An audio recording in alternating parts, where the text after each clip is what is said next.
reporting to you live from Hoover, Alabama. It's beyond category. Bring your questions, please. Feel free to jump in. And I'm not proficient at this, but I will be. And at the moment, I'm looking for this to pop up on my laptop. So I could possibly... Oh, there it is. Yeah, bring your questions. Here we go. I gotta make sure I mute it. Okay, sweet. All right. There's so much to say, right? There's always something that could be said. So if you do have questions, I may not be able to answer all of them, for different reasons. So, don't ask for everything. Yeah, let's see. Where would the questions be?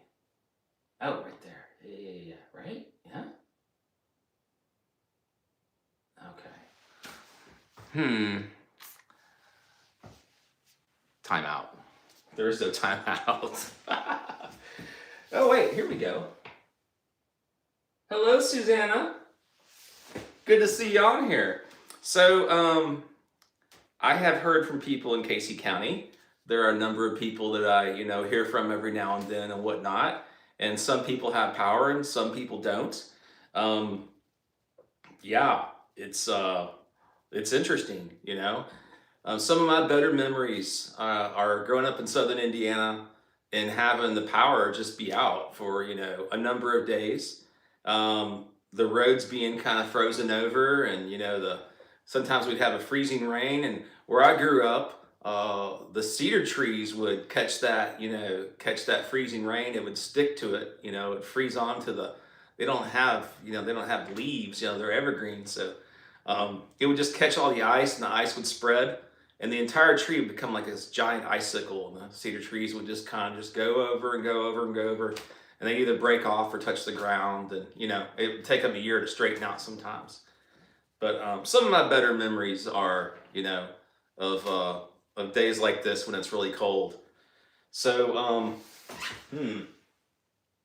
questions about what? Well, hello there, Tammy Smith. 16 inches of snow in Ohio. Which part of Ohio are you from? And I don't know what to call you, J. I see you, but I don't have a name, to attach to that. Questions about the Titus situation. And if you all have questions about that, I'd be more than happy to say what I can say and so forth. So, yep. Hello, Sally Madrid. Welcome. I'm sure there are going to be people who jumped into this who've never heard of Titus Morris, who've never heard of, Peter Santinello and so on, because they're just scrolling through the live feeds on YouTube. But I guess I can just get into it. So in around the August 1st of 2023, there was a video. I was actually in this room and I was mounting picture frames here on this wall behind me. And this is my office. It was set up a lot differently back then, but that's a different issue. Yeah, and I was just listening to YouTube, and the Peter Santinello's video, the man with no legal identity, came on, and I listened to it, and it really struck a chord with me. Here's this guy, Titus Morris. He's out living in rural Kentucky, and that's like not quite 6 hours from where I live here in Hoover, Alabama. And, this Titus guy is living off grid and he's a Christian. And, there were some things you might say, you could see red flags in it. I just saw what I thought was like humble, honest, basic Christianity. And, I saw this guy living deliberately, not unlike, who was it? I went into the woods to live deliberately. I cannot think of the poet.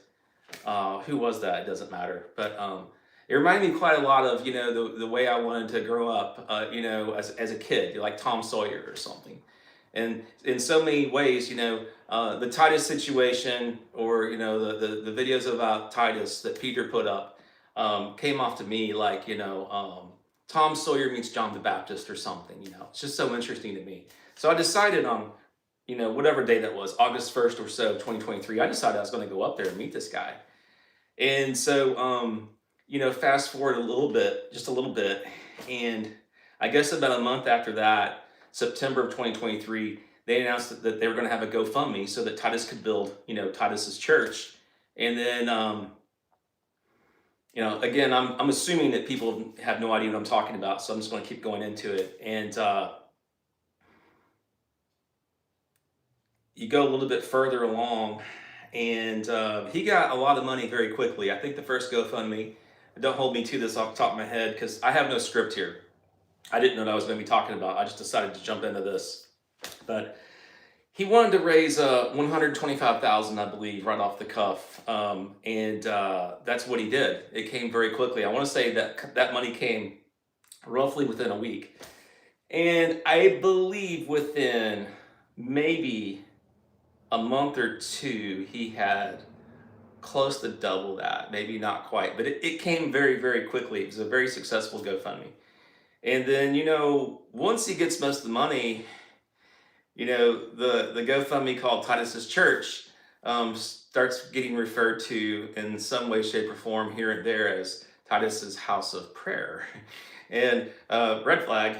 And, in the end, at some point, we all figured out, fast forward a year until the end of 2024, August 20th, I believe, of 2024, my son basically interrogated Titus. Hi, Titus. And, gets my son was 19 at the time, but my son got Titus to admit that rather openly, I don't think it was too hard to get out of him, that he was going to live in the house of prayer with another man's wife, Stephanie King, his assistant. Okay. And so, we kind of knew it already. We knew that, certainly it was confirmed, and it was a shock that, we'd been had, not just me and my son, but like dozens of volunteers. When I say dozens, it might be 200. I don't know how many people went up there. Plus all the people from GoFundMe who gave. They gave 251,000 to just his first two GoFundMes for, Titus's House of Prayer and/or Titus's Church. The first GoFundMe was called Titus's Church, and then about, I want to say 15 months or so after they started, I noticed he changed the name from Titus's Church to Titus's House of Prayer. Excuse me. Yeah, Titus's House of Prayer. I think that's right. If I weren't live, I wouldn't have to think about it. There is a little bit of nervousness here because I don't do this. Y'all are probably asking questions. Sweet Home Alabama. Hello there, the Comment Lounge. The Comment Lounge, I like that.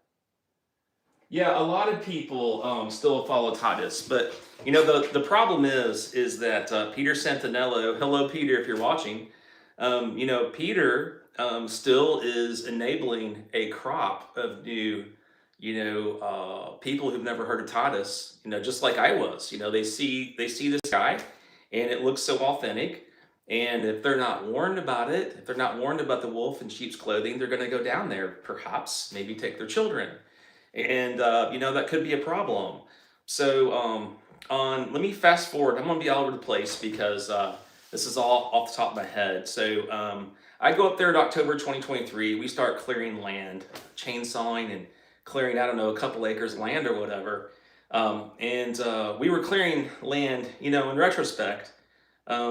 You kind of have to assume that all of it was a lie. You kind of have to assume at this point, in retrospect, you kind of have to assume that just maybe they planned this thing out for way more than a year or two, because I say that because, for example, the land that Connie Bright bought, the 13.84 acres, that land was actually surveyed. I want to say, here we go, getting dangerous. I believe it was surveyed in April of 2023. So we're talking 5 months before the GoFundMe. The land that she ended up buying in roughly April of 2024. Okay, it was split off. It was surveyed by one of Titus's neighbors, which is also interesting. You see like this little circular thing of, influence, and it's like the same players over and over and over. I don't need to say his name, but he did give licorice to goat to Titus, which is interesting. And a lot of you have seen like this video from about a year ago where there was a flood, and there was a flood in the winter and people were drowning in Kentucky. It was a really big thing. And Titus went and, was walking across Henson Creek there behind his house. And it just so happened that a kayak came floating down. That kayak it belongs to the same guy that surveyed the house of Pearland, one of Titus's neighbors. So I'm not suggesting there's anything nefarious in that, but it's just odd, And I grew up in a very small, remote, rural county in southern Indiana. And it's not uncommon for the local dog catcher to be the church deacon who also works at the post office and drives a school bus. And everybody knows him from all these different ways. And maybe he does taxes on the side or whatever it is. So, I get that. But in this situation, it just seems to be such a small group of people over and over and over. But I digress. So, where are we? Did Stephanie have her baby yet? Well, you're just getting into it. Wow. Yeah, we're going from 0 to 400 miles per hour right off the bat. Let's just go into 19th gear. So, Titus released a video, I believe last night, called Who Healed Truth, or something along the lines of Who Healed Truth. Who his horse's name is Truth, okay? And Truth being, parental guidance, and I hope there are no children listening to this. So I'm gonna try to keep it, delicate. This is an adult conversation in a sense, but I'm gonna try to keep this very delicate.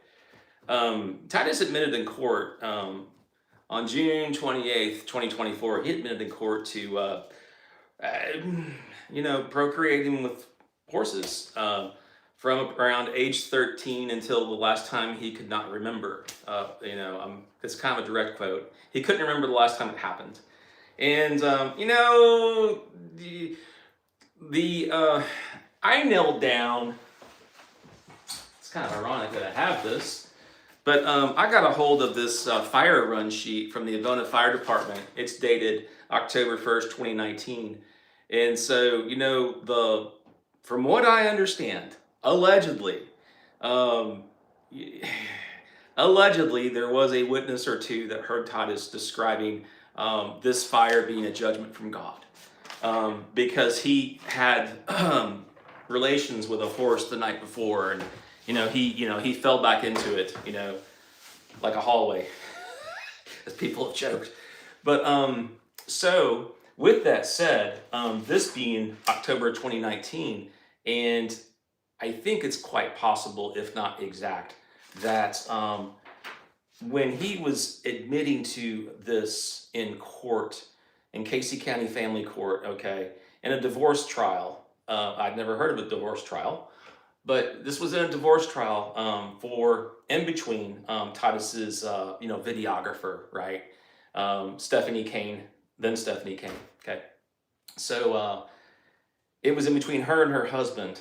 There's so much under the water here. There's like 60 stories. There's like 400 stories, but it's all like intertwined. So anyway, it comes out, her soon-to-be ex-husband's attorney did some digging and found out some dirt on Titus. And there's a lot of dirt on Titus, okay? You don't need a shovel. You need a couple of track hose. It's all over the place. Just go ask around. People have told me things. It's shocking. Like when my dog's just outside the door whining. No. That worked. But people talk, and I learn stuff new every week. I learned things this week that it's like when I hear them, I don't believe it at first because it's too crazy. But it's almost always true. Anyway, June 28, 2024, Titus was saying he couldn't remember the last time, him and a horse joined, if you will. And I think it's because he could remember, but the statute of limitations, the 5-year statute of limitations was approaching. So, he was trying to get out of that, if you will. He was in a divorce case. He was involved tangentially in their accusations that he and Stephanie were having an affair. They denied it. There was a no contact order keeping him from her 3 children. And I saw them breaking the no contact order myself on many occasions. There were a number of other volunteers down there, including Donovan Mercer, Donovan was kind enough to tell me that on the phone, and I appreciate that. And Bill Rust, Zach Gross, another person who I won't name, a neighbor who lives down the road from him testified, an Amish neighbor testified against him in court about breaking the no contact order. And Titus called this testimony after the fact rubbish. It's like there's all these people that's testified, that Titus not only broke this no contact order, keeping him away from his future wife's children for good reason. Like, this is just the tip of the iceberg. This is one thing that's crazy, right? And I'm trying to answer your question about, did Stephanie have a baby? I kind of want to, for the people who are just walking in, who've never heard of me or heard Titus Morris, I'm trying to give them a little bit of something to go on. I've never heard of a story like this in the history of the United States. I've never heard of anything like this. Like, the circumcision, that might have been a ritual, Like, it sounds so ridiculous, but now I assume so many things like that could be or probably are, because this is not just deception, not mere deception. It's not mere sin. We're talking like multiplied, in my opinion, multiplied iniquity. Like, I mean, I don't think we're talking about like light witchcraft. We're talking about, that's getting deep into it. I can't prove it. This is a matter of opinion. I'm not really familiar with witchcraft, but I have studied things because I like to surf Wikipedia. I've surfed YouTube for years. And you have to be careful what you expose yourself to. But I very carefully read about Aleister Crowley, and be careful there, man. You'll hear things and see things in these documentaries about Aleister Crowley you don't want to know. It's really scary. Like, it's really, really dark. And I think it's safe to say that Aleister Crowley was attracted to filth. He was attracted to evil because he got to a certain point, and I think he got a certain amount of power from it. It's kind of like I may be doing a drug or something. I don't know. Okay, I don't want to know. But maybe, and I'm speculating, maybe these things, and I'm bringing it up for a reason about Aleister Crowley. I think Titus is in the same boat. I think Titus, based on what I've seen, based on the totality of the information that's come to my attention, I do believe he's involved in witchcraft, okay? And I do think these things he's done is not merely, he was lonely and there was a horse, and again, it's chicken or the egg. I don't know at what point he crossed over and allegedly got into witchcraft, okay? And there's some speculation there, but not that much. But I do think that, he was doing wicked things for the sake of doing wicked things, maybe to gain more occult power, if you will, And, Titus, hey, you say all the time, or you have said in the past that you guys are going to make a video whenever you can talk about it. So talk about it. You can address this witchcraft. Go for it. I want to hear your side of it. Tell me I'm wrong, okay? But, so the long and the short of it is, they denied they were having an affair in court, either directly or indirectly, okay? They denied on camera that they were having an affair and so on. And I don't think there's any question they were the entire time.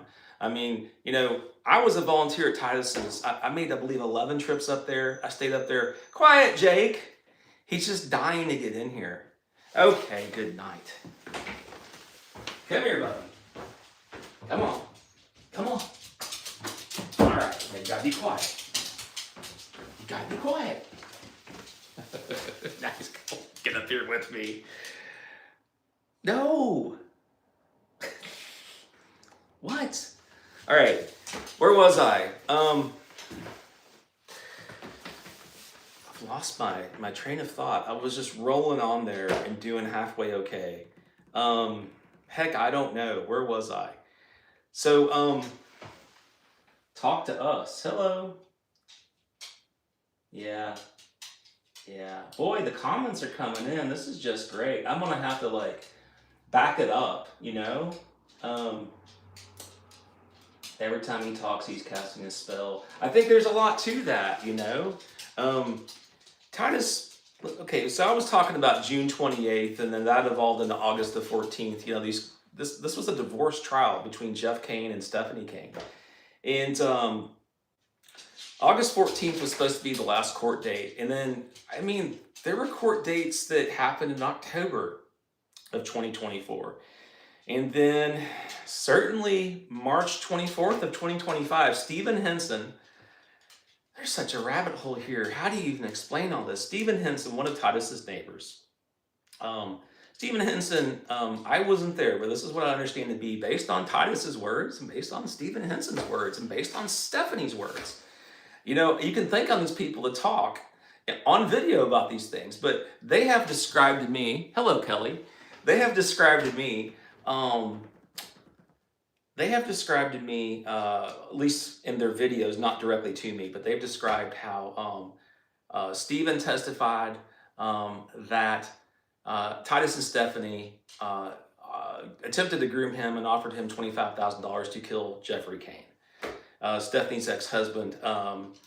So, you know, going backwards to June 15th of 2024, you know, Titus, I filmed Titus in his driveway, and we were just going to be talking about like the courts and things and, you know, things that were happening. He was getting ready to go to court because, you know, June 28th was looming. And I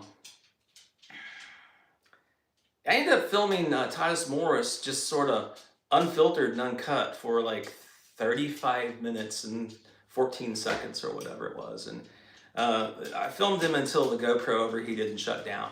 And hello, Jake. And maybe not right now, buddy. And he started making false prophecies. You know, the Lord has shown me it will not go to trial on June 28th. And on June 28th, he was in court, and Nolan Weddle was asking him about being a false prophet because he'd not only said it on my video, but he'd said it on other videos, and he'd said many other things. And there was like this, you know, he was describing how Stephanie had, I'm loosely paraphrasing it, and a lot of you have seen this before. This is for the new people. Hey, buddy. Stephanie feels like the Lord has shown her that we could look for Jeffrey to be taken out and have this vehicle wreck today, June 15, 2024. So it was like sort of an interpretation or a prophecy that Jeff was going to pass away due to a vehicle wreck that day. You know, Stephen Henson, yeah, boy, what can I talk about? There's stuff that I don't think he's going to have a problem with this. Stephen Henson just a couple weeks ago sent me a photograph of the cut brake line on his vehicle. Stephen, this is delicate, and I think Steve's just okay with all this. So I'm just going to describe it as accurately as I can. Stephen started sending me and my son about 6 days after we made a video exposing that Titus and Stephanie were going to live in the house of prayer together, allegedly with her kids. We made this video. It was called Rebuking Titus Morris According to Scripture. We made that video on August 20th of 2024, and that video comes out. And then roughly 6 days later, me and my son, he was 19 at the time, we started getting text messages like threats. And, you know, they were thinly veiled death threats, and some of them were less so, you know, veiled. And that was, you know, pushing September 1st of 2024. And then like 45 days later, let me think, 50 days later or so, I had a conversation with Titus and Eli Yoder in a recorded phone call. And Titus admitted to giving my phone number, my son's phone number, to Stephen Henson. But the implication was that, well, you know, for example, Peter told me not to give his phone number to anybody, so he never did. So he was trying to imply that because I never told, right, I agree. Because I've got to stop looking at text messages as they come in. It's too distracting. Wow, total brain fart. Yeah. But Stephen Henson was basically giving us, you know, these threats. And Titus admitted to giving our phone numbers to Stephen Henson as if it were a coincidence. You know, like, I can't help what Stephen Henson does with your phone number. He asked for it. You didn't tell me not to give it to them. That was the implication. So, Titus, it's basically my fault, that I got these death threats. And it's like he's implying it's some sort of coincidence or something. Well, it's weird. Stephen, at first it was kind of not entertaining to get these threats. It was annoying. Um, but as time went on, it kind of wore and it kind of was, like grit, in your shoe or something. And it got old. And then fast forward to Super Bowl Sunday of 2025, it was really getting old, and it was, I had too much of it, okay? And by the time Stephen testified, he flipped sides, and like so many people do with Titus. Stephen had a falling out with Titus, or Titus had a falling out with Stephen. I believe due to money or false promises or whatever it was. And so Stephen testified that Titus and Stephanie offered him $25,000, kill her ex-husband. And the problem with this is that it may not be true. It may be true, but when you're a guy that's making false prophecies, and there's so much murder or homicidal ideation on your breath, like Titus has. You start throwing things that are speculative, and it kind of lines up, you know. And so, Judge Judy Vance Murphy, I'm not her. I don't know Judge Judy Vance Murphy. I'm not inside her head, but I imagine if I were, I would. It wouldn't change anything if it were true or not, because she'd probably heard enough very, very early into the whole thing. This circumcision by a 12-year-old, they planned it for 2 years. Like what is that? And I can quote this stuff because I've heard it from Titus. Titus talks. And, he's made his own video about it called What Does the Bible Say About Nakedness? And I've heard him talk about these things himself. But it's just so crazy. It's all so crazy. And then there's a skinny dipping, Titus made it sound like they were skinny dipping in the creek, him and this 12-year-old boy and younger. And, there's no place on Henson Creek where you can swim. So sort that out. I have, there is a place where people bathe on Henson Creek. There's one particular spot where the water's the deepest. And, I was there in the summer. And that was the closest place, that and the baptism site, okay? Baptism site, the water's a little bit deeper, but still not deep enough to swim. I mean, it's like maybe knee deep, right? So there's a lot to unpack there. But bottom line, Titus is not a guy that should be teaching anybody anything, and I want to be careful how I say this. My motivation is not, not vengeance. I don't have an axe to grind. But at the same time, I used to promote this guy on my old channel before they took my channel away from me. They being Titus and Stephanie. And, I have said in the past that, Titus was a friend of mine. I'm not certain about that. I may have been just an object to Titus,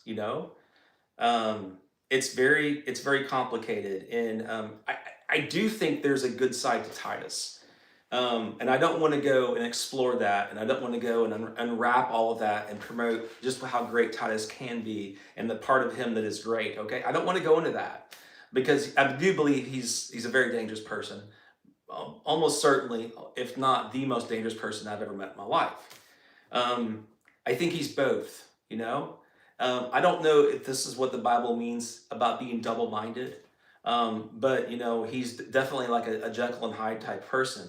So Titus, if you're listening, sort this out with God and yourself. This isn't all about vengeance or whatever you might think, and I'm speaking to Titus and everybody else. There's a number of reasons why I'm doing this, and it's not because I'm getting paid by YouTube. I'm not. I can't get paid by YouTube anymore. That ended in April of 2025. And that's been very painful. I was hoping like in the spring, late winter, early spring of 2024, I was hoping like 2 years ago, roughly, I was hoping to be full-time YouTube by now and like living on the road and, surfing on the national parks and filming in the national parks and the state parks of America and building a channel and just doing my thing. And, maybe that'll happen someday, okay? I'm going to need to get a copyright attorney to address that. Oh my goodness. Do you want to get up here and get on YouTube? Come here, little guy. Come here, come here, come here, come here. Come here. No, no. You're making this awkward. Come here. There you go. Say hi to Jake. Jake, say hi. Say hi. You look so awkward. You look like your eyes are about to pop out. What's up with you, man? What's up with you? What's up with you? Now I've got, Chihuahua mix hair all over me. Yeah. So, I mean, this is great. And he is so affectionate. Archie will come and just like sit at my feet, But Jake likes to be in my lap, and I don't have a problem with that. But he's just being extra needy tonight. And he's a good boy, aren't you? Can I put you down? I'm going to put you down. Come on. So I'm going to look at some of these questions, and I'm going to try to somehow stitch this thing back together because I'm all over the place. But it's very difficult to figure out where the chickens and the eggs are, like the genesis of this thing.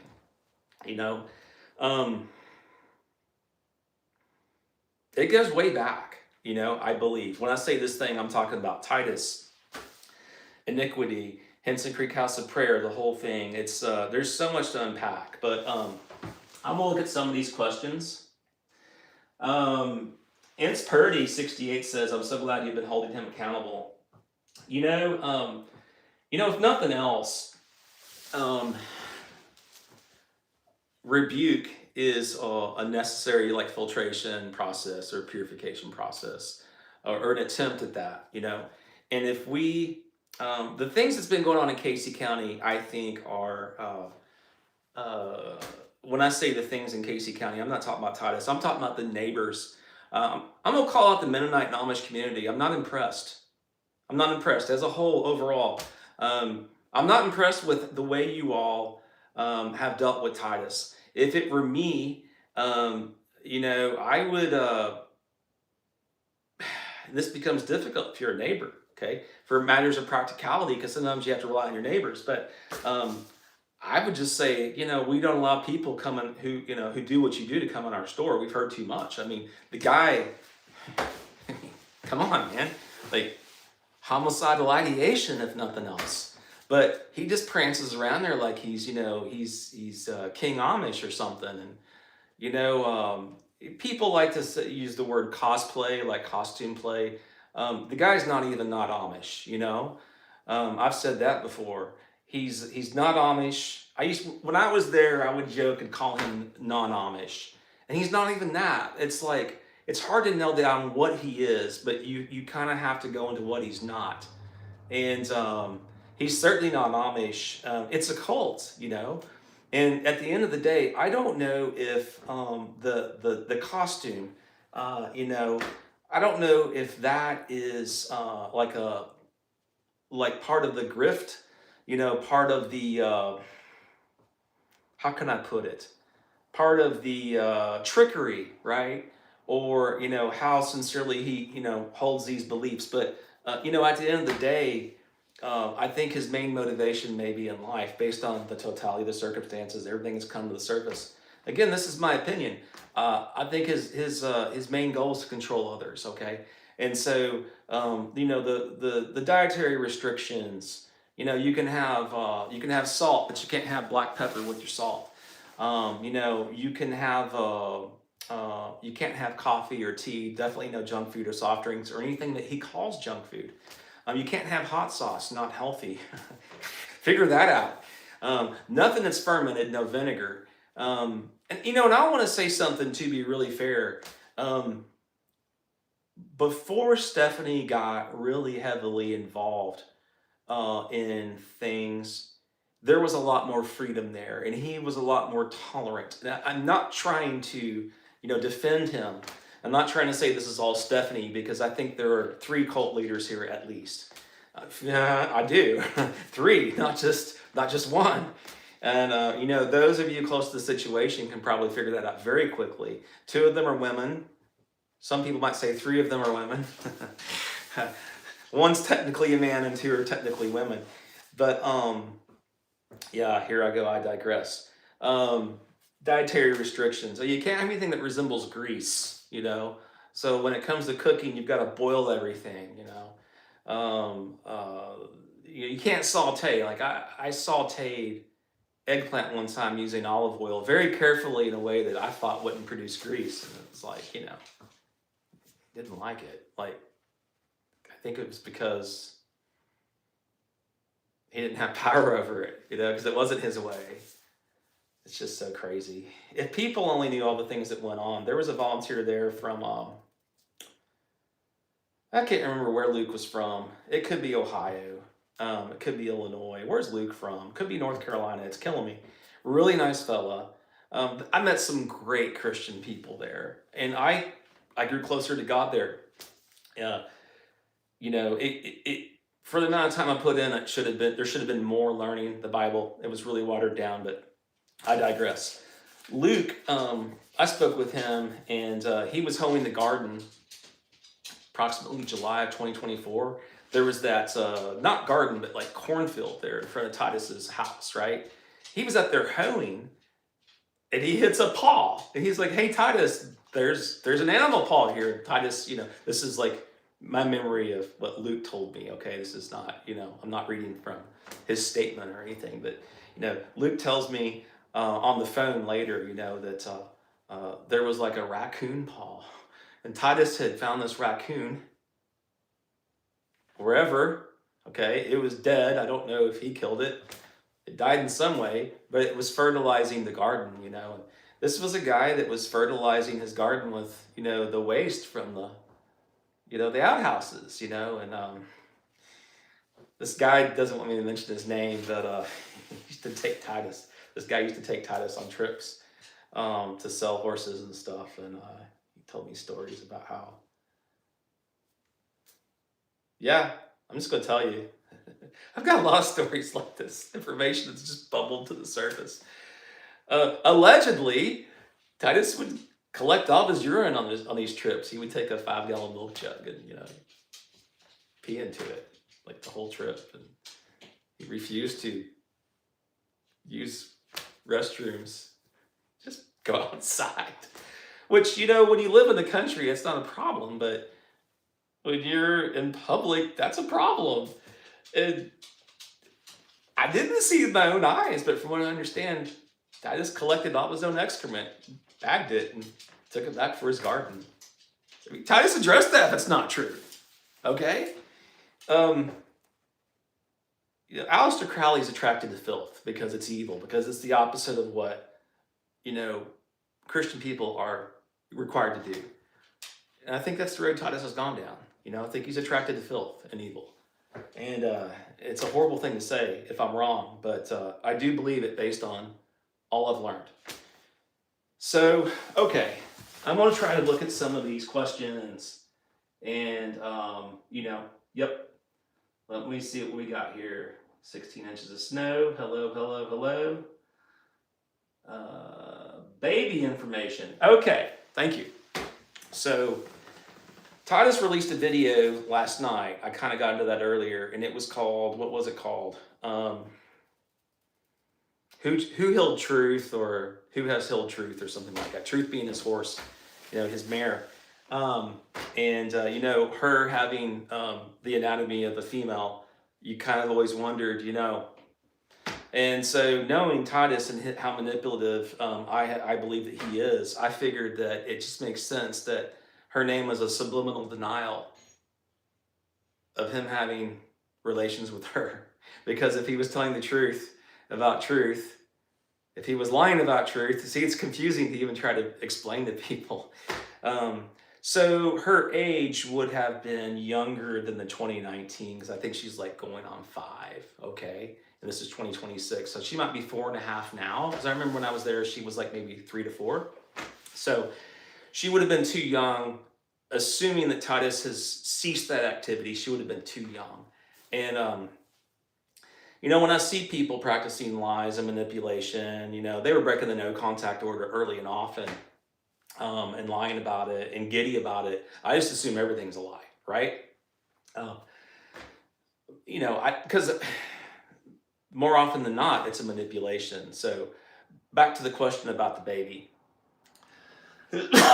Last night they released a video, and at the very beginning of the video, something is said about, like, at the 49-minute mark, there's going to be parental advisory. There's going to be some things said, and when you see that in the Titus video, like, put the kids to bed, and turn down the volume, and get your rosary beads or whatever. I'm not Catholic. I'm just saying, call the exorcist. It's going to get interesting. So, I watched the whole video, skimmed a little bit, and you get to the 49-minute mark, and it's like, he's starting to get, Titus needs to have a censor with him, someone to edit with him at all times. And, he doesn't really, some people, quote, have no filter. Titus doesn't know what a filter is. I mean, I'm exaggerating a little bit, but, like, if he's able to talk uncut for very long, the truth comes out. The truth comes out. There you go. The truth goes in. But that's what happened, on June 15th, 2024. Steffi wasn't there to edit him. This was like 7 o'clock in the morning in his driveway. He asked me not to put that up for a while. If not, maybe, I don't remember what he said, but he didn't want it up right then because the court was nearby. It was kind of like just off on the shelf, and I kind of forgot about what I had. But then when I went through it one day after me and Christian were getting the threats and whatnot, and after we'd exposed Titus, I just couldn't believe what I had. It was amazing. But I digress. In this video, Titus mentions this video last night, the video about who held truth and all of this. Titus mentioned that they filmed this. I'm almost certain. I am certain they filmed this on January 19th, which would have been Monday. That's the day of the national championship football game. Go Indiana Hoosiers! I'm an IU grad, so yeah, I was really excited about that. I digress. They filmed it on, let's see, it was actually dawn. It was actually around dawn, because when they started, it was still dark, and then the sun's coming up, like and as the video goes on, more and more, there's more and more light. So they had been staying up almost all night long. And, Titus is probably pretty loopy. Anyway, he mentioned that, that his wife was going in to have an induction, like induced labor, the next day. That's what he said. So I do believe that that probably happened on Tuesday the 20th. I believe that Titus had a baby. Titus and Steffi had their baby on Tuesday the 20th. But, I don't have proof of that. They've not made any comments about that. So we're just left to speculate. So I think time will obviously tell. I have heard from somebody today that it was acknowledged in some way in the comments, okay, but it seemed to be vague. So, I guess my question is, if they have had a baby, why would two people who have 4 YouTube channels, technically 5 between the two of them that I know of, if they make their money off of, promoting themselves on YouTube, why are they not mentioning their baby they just had, unless something's wrong? And I don't mean, with the baby, I'm sure the baby is fine, but I'm talking about politically between them, I told Titus on the phone back in October, it was like October 20th of 2024, whenever he called me and we talked for several hours over, 2 or 3 different conversations or whatever. I told him, I said, if you marry Stephanie, she's gonna divorce you and take the house of prayer from you. And I said, when she does it, I'm gonna laugh at you. And he basically said, oh, is that very Christian-like for you to say that? And I was like, no, I'm just trying to prove a point. Like, such a mess. All of this is such a mess. So I guess I answered the first question, and I'm gonna try to get a little more proficient, just getting to getting to the answer, but I do want to explain how I know that. I just subbed to you. Well, thank you, Sally. I appreciate that. Sally Madrid, I had an old channel, and on my old channel, you can see the progression of like a brand new YouTuber. I started my channel like today, today 2 years ago, or something like that. It was January 20th or something like that. 2024 is when I started my channel, and I was very green. I had no idea, and I'm not far from it now. I had no idea how to edit, and so I would go out and make a video. It might be 20 minutes long, and it'd just be uncut. I'd just be talking for 20 minutes, and sometimes I'd have a script, and I was promoting Titus because I really believe that, like, what he was doing was like a genuine, innocent, genuine, basic Christianity response to something like, the megachurch movement, and not realizing that it was a cult, and not realizing all the red flags, but I did see quite a bit of them. Okay, let me get back into this here. Hey, sad Mr. Sharkey. I've always wondered about your name. Why are you sad and why are you Mr. Sharkey? I like it. Sweet Home, Alabama. Okay, the comment lounge, I've acknowledged that. Do Titus and Stephanie really live in that old trailer, or are they acting?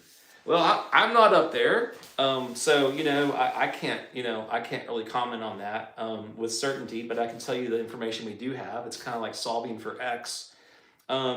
We know that Titus has 4 places to stay that we know of off the top of my head.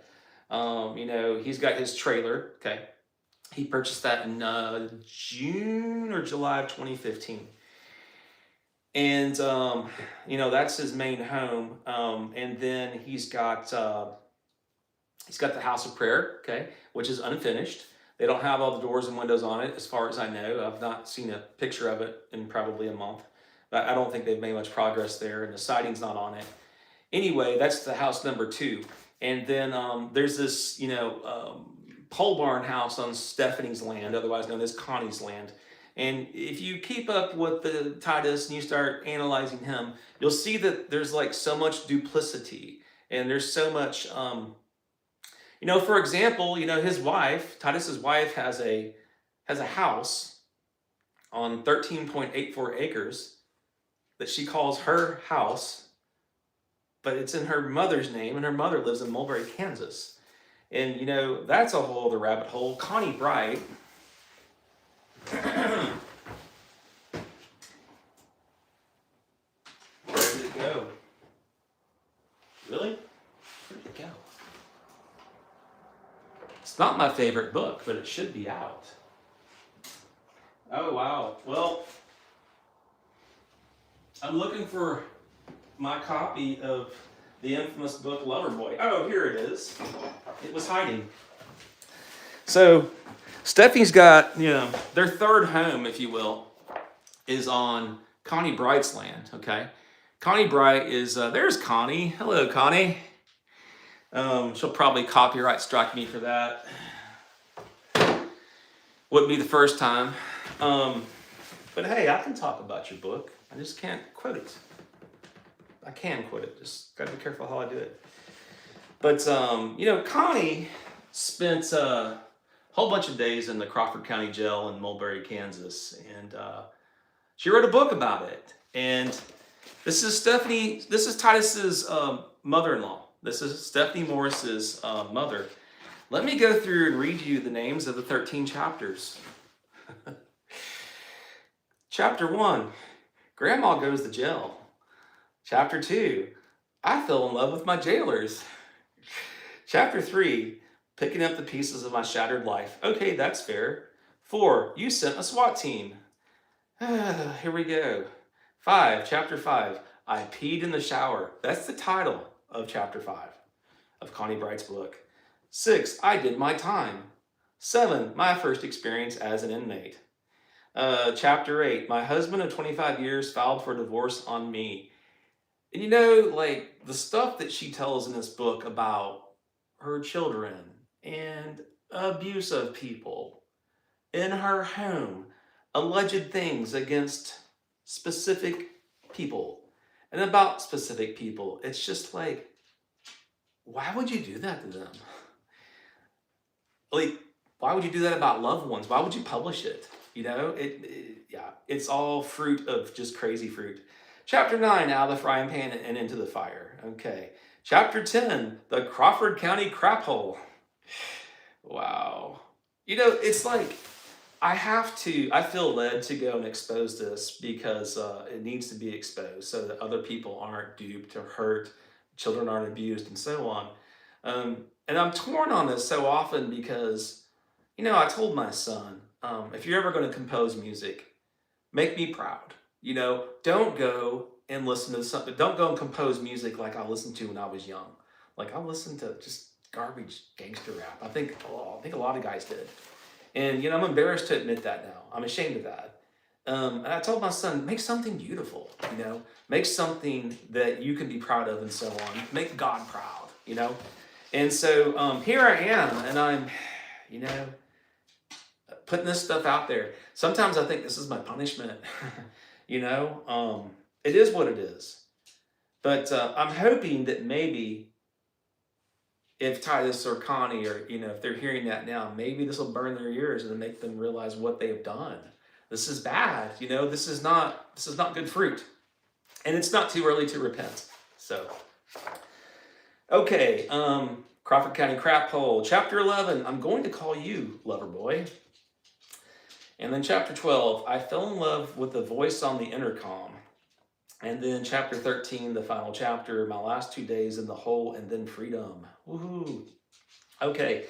If you want something entertaining, go to Amazon and look at the reviews of this book. It's amazing.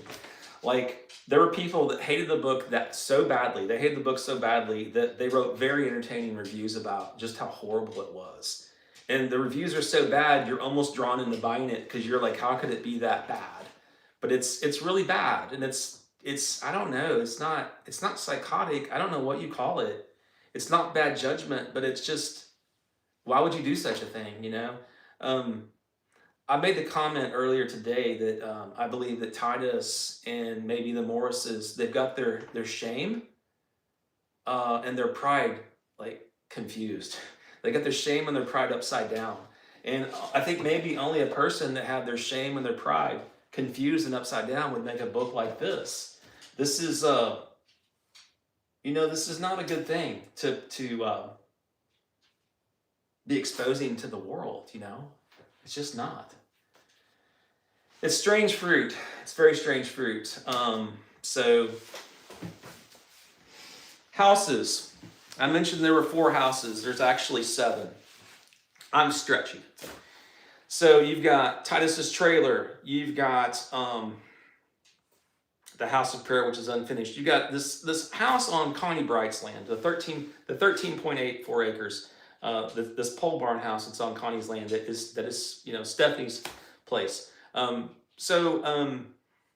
We know that Stephanie had a GoFundMe to raise money for housing and other expenses. I forget what it was. She's had 3 GoFundMes. Titus has had 2.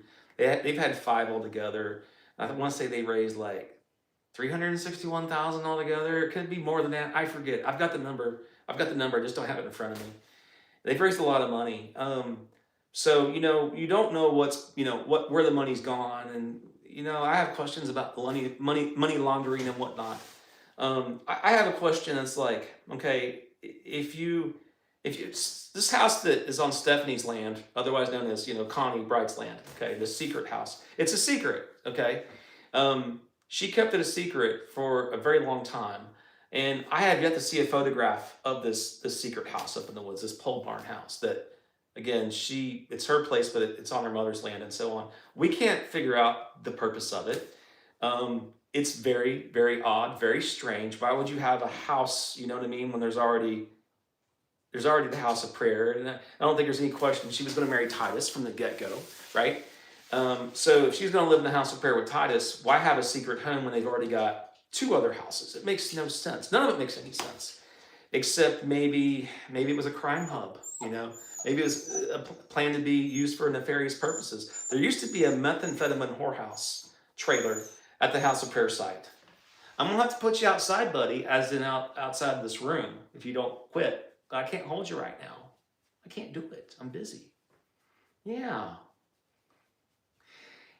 he is a good boy. Jake had a rough 2025. He got ran over by a guy who drives a gold Mazda pickup. Look out! And that happened in Kentucky. He got lung worm. He got he got some undiagnosed thing.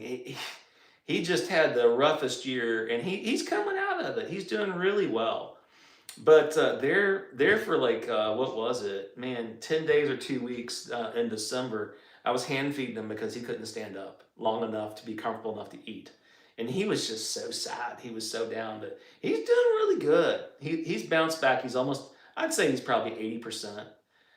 He can't jump up on the bed like he used to, but I think that's going to come because he's starting to get back into the swing of things. He's just had a wild ride, man. He basically had like a form of like mild paralysis in his rear legs. It was really weird, and it emerged around, I want to say December 15th or so, and it lasted it lasted about a month. He's not totally over it, but I digress. The number of houses. So those are the three houses. The purpose of Stephanie's so-called secret home, don't know. Jonah told me that he did wire it with electricity. She's got a shed. Y'all probably, if you follow their channels, Henson Creek House of Prayer, Titus Morris Extras, Stephanie Michelle, and what was the other one?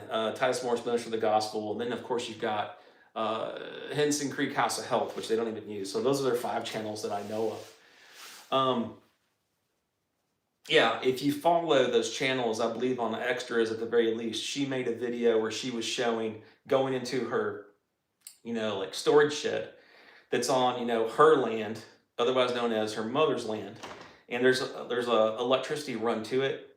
There's a deep freeze in there and a 5G router.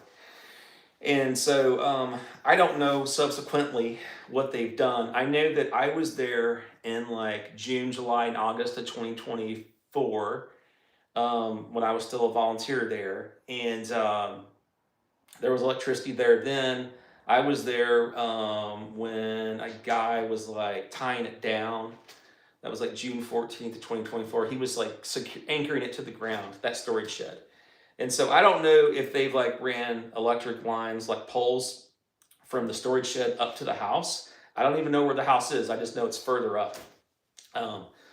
It'll all come out in the wash. Maybe an audit will bring that to light. Who knows?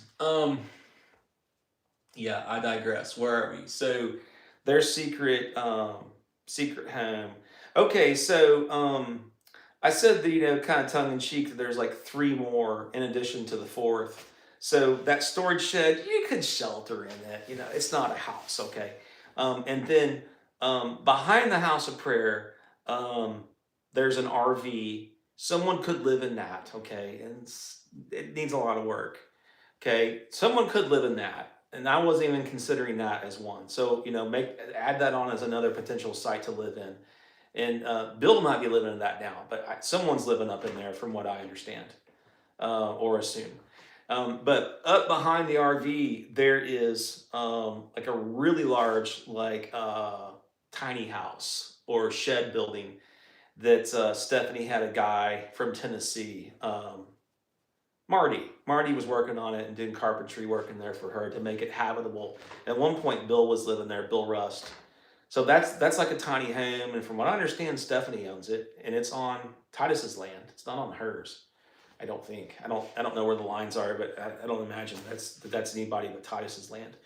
And then there's like what Titus called Jonah's man cave behind Titus's mailbox. That is a house. Like people do live in that. Like volunteers live in that. And so you've got those houses. Hey, I used to camp in this barn. You could have it. You could habitate there. If you had a whole bunch of like homeless people come in, there's plenty of places for people to sleep. People could live in the upper room, otherwise known as the corn crib, otherwise known as the the loft meeting room, as described in the GoFundMe. And then, last but not least, you've got, Titus Morris's parents' home up on 3 Angels Drive, which is like 8 miles from Titus's. So I know that in the past, like Titus used to go there on weekends and he'd stay all weekend and so on. Like that's not a secret.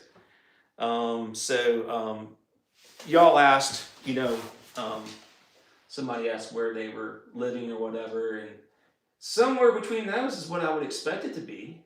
Do Titus and Stephanie really live in that old trailer, or are they acting? Yeah, I don't know. Ask them. Call Titus and ask him. Okay. Hey, there's Gail Sharp. Hello, Gail Sharp. Hi, everybody. I started watching Titus from that first Peter Santanella video in 2023. Also, yeah, Peter's done a lot of damage. I did too. I promoted Titus on my channel, and there were a number of people who went to the Rock House and went to baptisms because they saw Titus being promoted on my new channel. My old channel, I should say, when it was new. And I think I kind of undid what I undid what I messed up, for lack of a better term. And Peter has a very vague disclaimer as a pinned comment. If you go into like the comments of the four videos that Peter's made about Titus, the very first comment is like, it says something to the effect of, "There's been a court case with Titus Morse has been involved in a court case. It's ongoing," or something like that, and he hopes that wishes the best for everybody involved. It's very vague. He doesn't mention that he's abused children and so on. And allowing a 12-year-old boy to circumcise you, in secret. By the way, Titus presents it as the opposite. Titus says he circumcised himself, and that's not accurate, not from what I understand. And I've talked to a number of people who were there that day, like after the fact, and heard the facts and so on. So, there were only 2 people there when it happens, and that's abuse. That's abuse of a child, and so on. So, I digress. So, hello, Gail. Welcome aboard. Did Stephanie have her baby yet? We're not sure. Okay, we've already talked about that. Wow, it must be nice to get free money. And he lied. The money was for a church. Well, the money was it was a bit of a bait and switch. We thought we were building a church, and folks, like, it's all our fault. In a sense, it's all our fault. We should have just stopped, not gotten emotional about the whole Titus thing, like this, this Tom Sawyer, Huckleberry Finn character.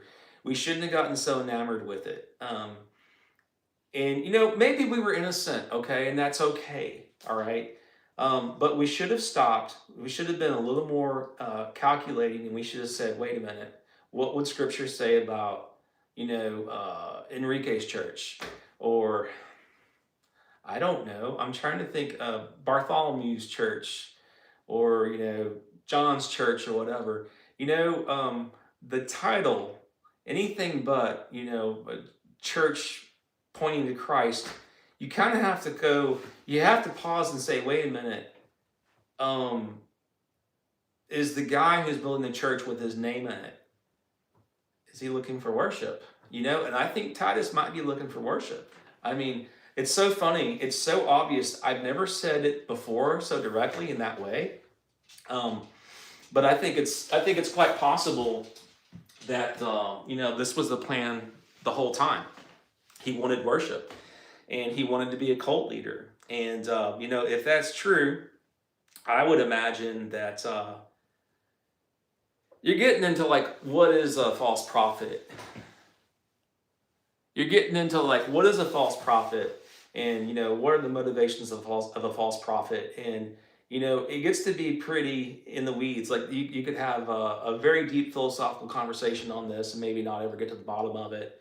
And then maybe somebody out there has the answer because they've studied it and they've got a PhD in the Bible or whatever, theological studies, and they have this stuff really nailed down. But I would think a guy like Joel Osteen, he may not be making any prophecies now, and he may never make prophecies.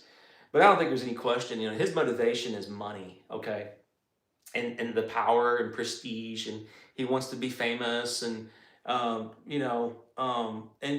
maybe I would think that if you're that dark of a person to manipulate people, and give them a watered down version of scripture, that you're probably going to be a little more nefarious than that. He may actually like Joel Osteen may really enjoy leading people astray and watering things down. Okay, and I'm going to say that in my opinion, Titus may be the same way. Like um, it may be a lot less innocent than what we think. We know that Scripture says, and I don't have it in front of me. Take this with a grain of salt, and please look it up, because I'm not going to say it word for word. I don't have it imprinted on my heart like I should, and so I need to know the word better.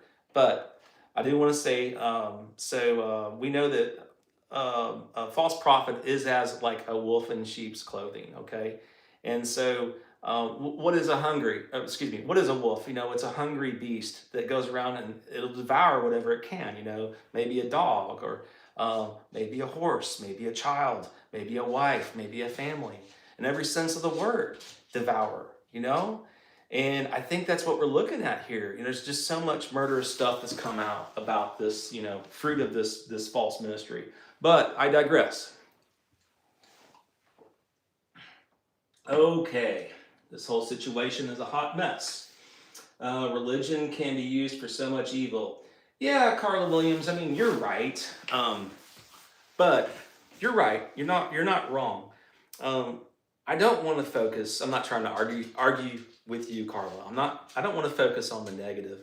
I want to focus on Christ as much as possible, and let's focus on very very religious people persecuted and crucified Christ. Okay, and sometimes I think that Jesus, clearly he was religious, but I don't think that was his chief attribute. I think that Christ.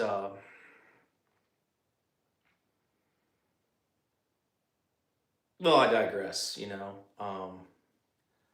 Religious. So, not Christ was not religious. I mean, he was, but he wasn't. But let's see here. There's Sonia Grask. And I never know if I should pronounce your name Grasky or Grask.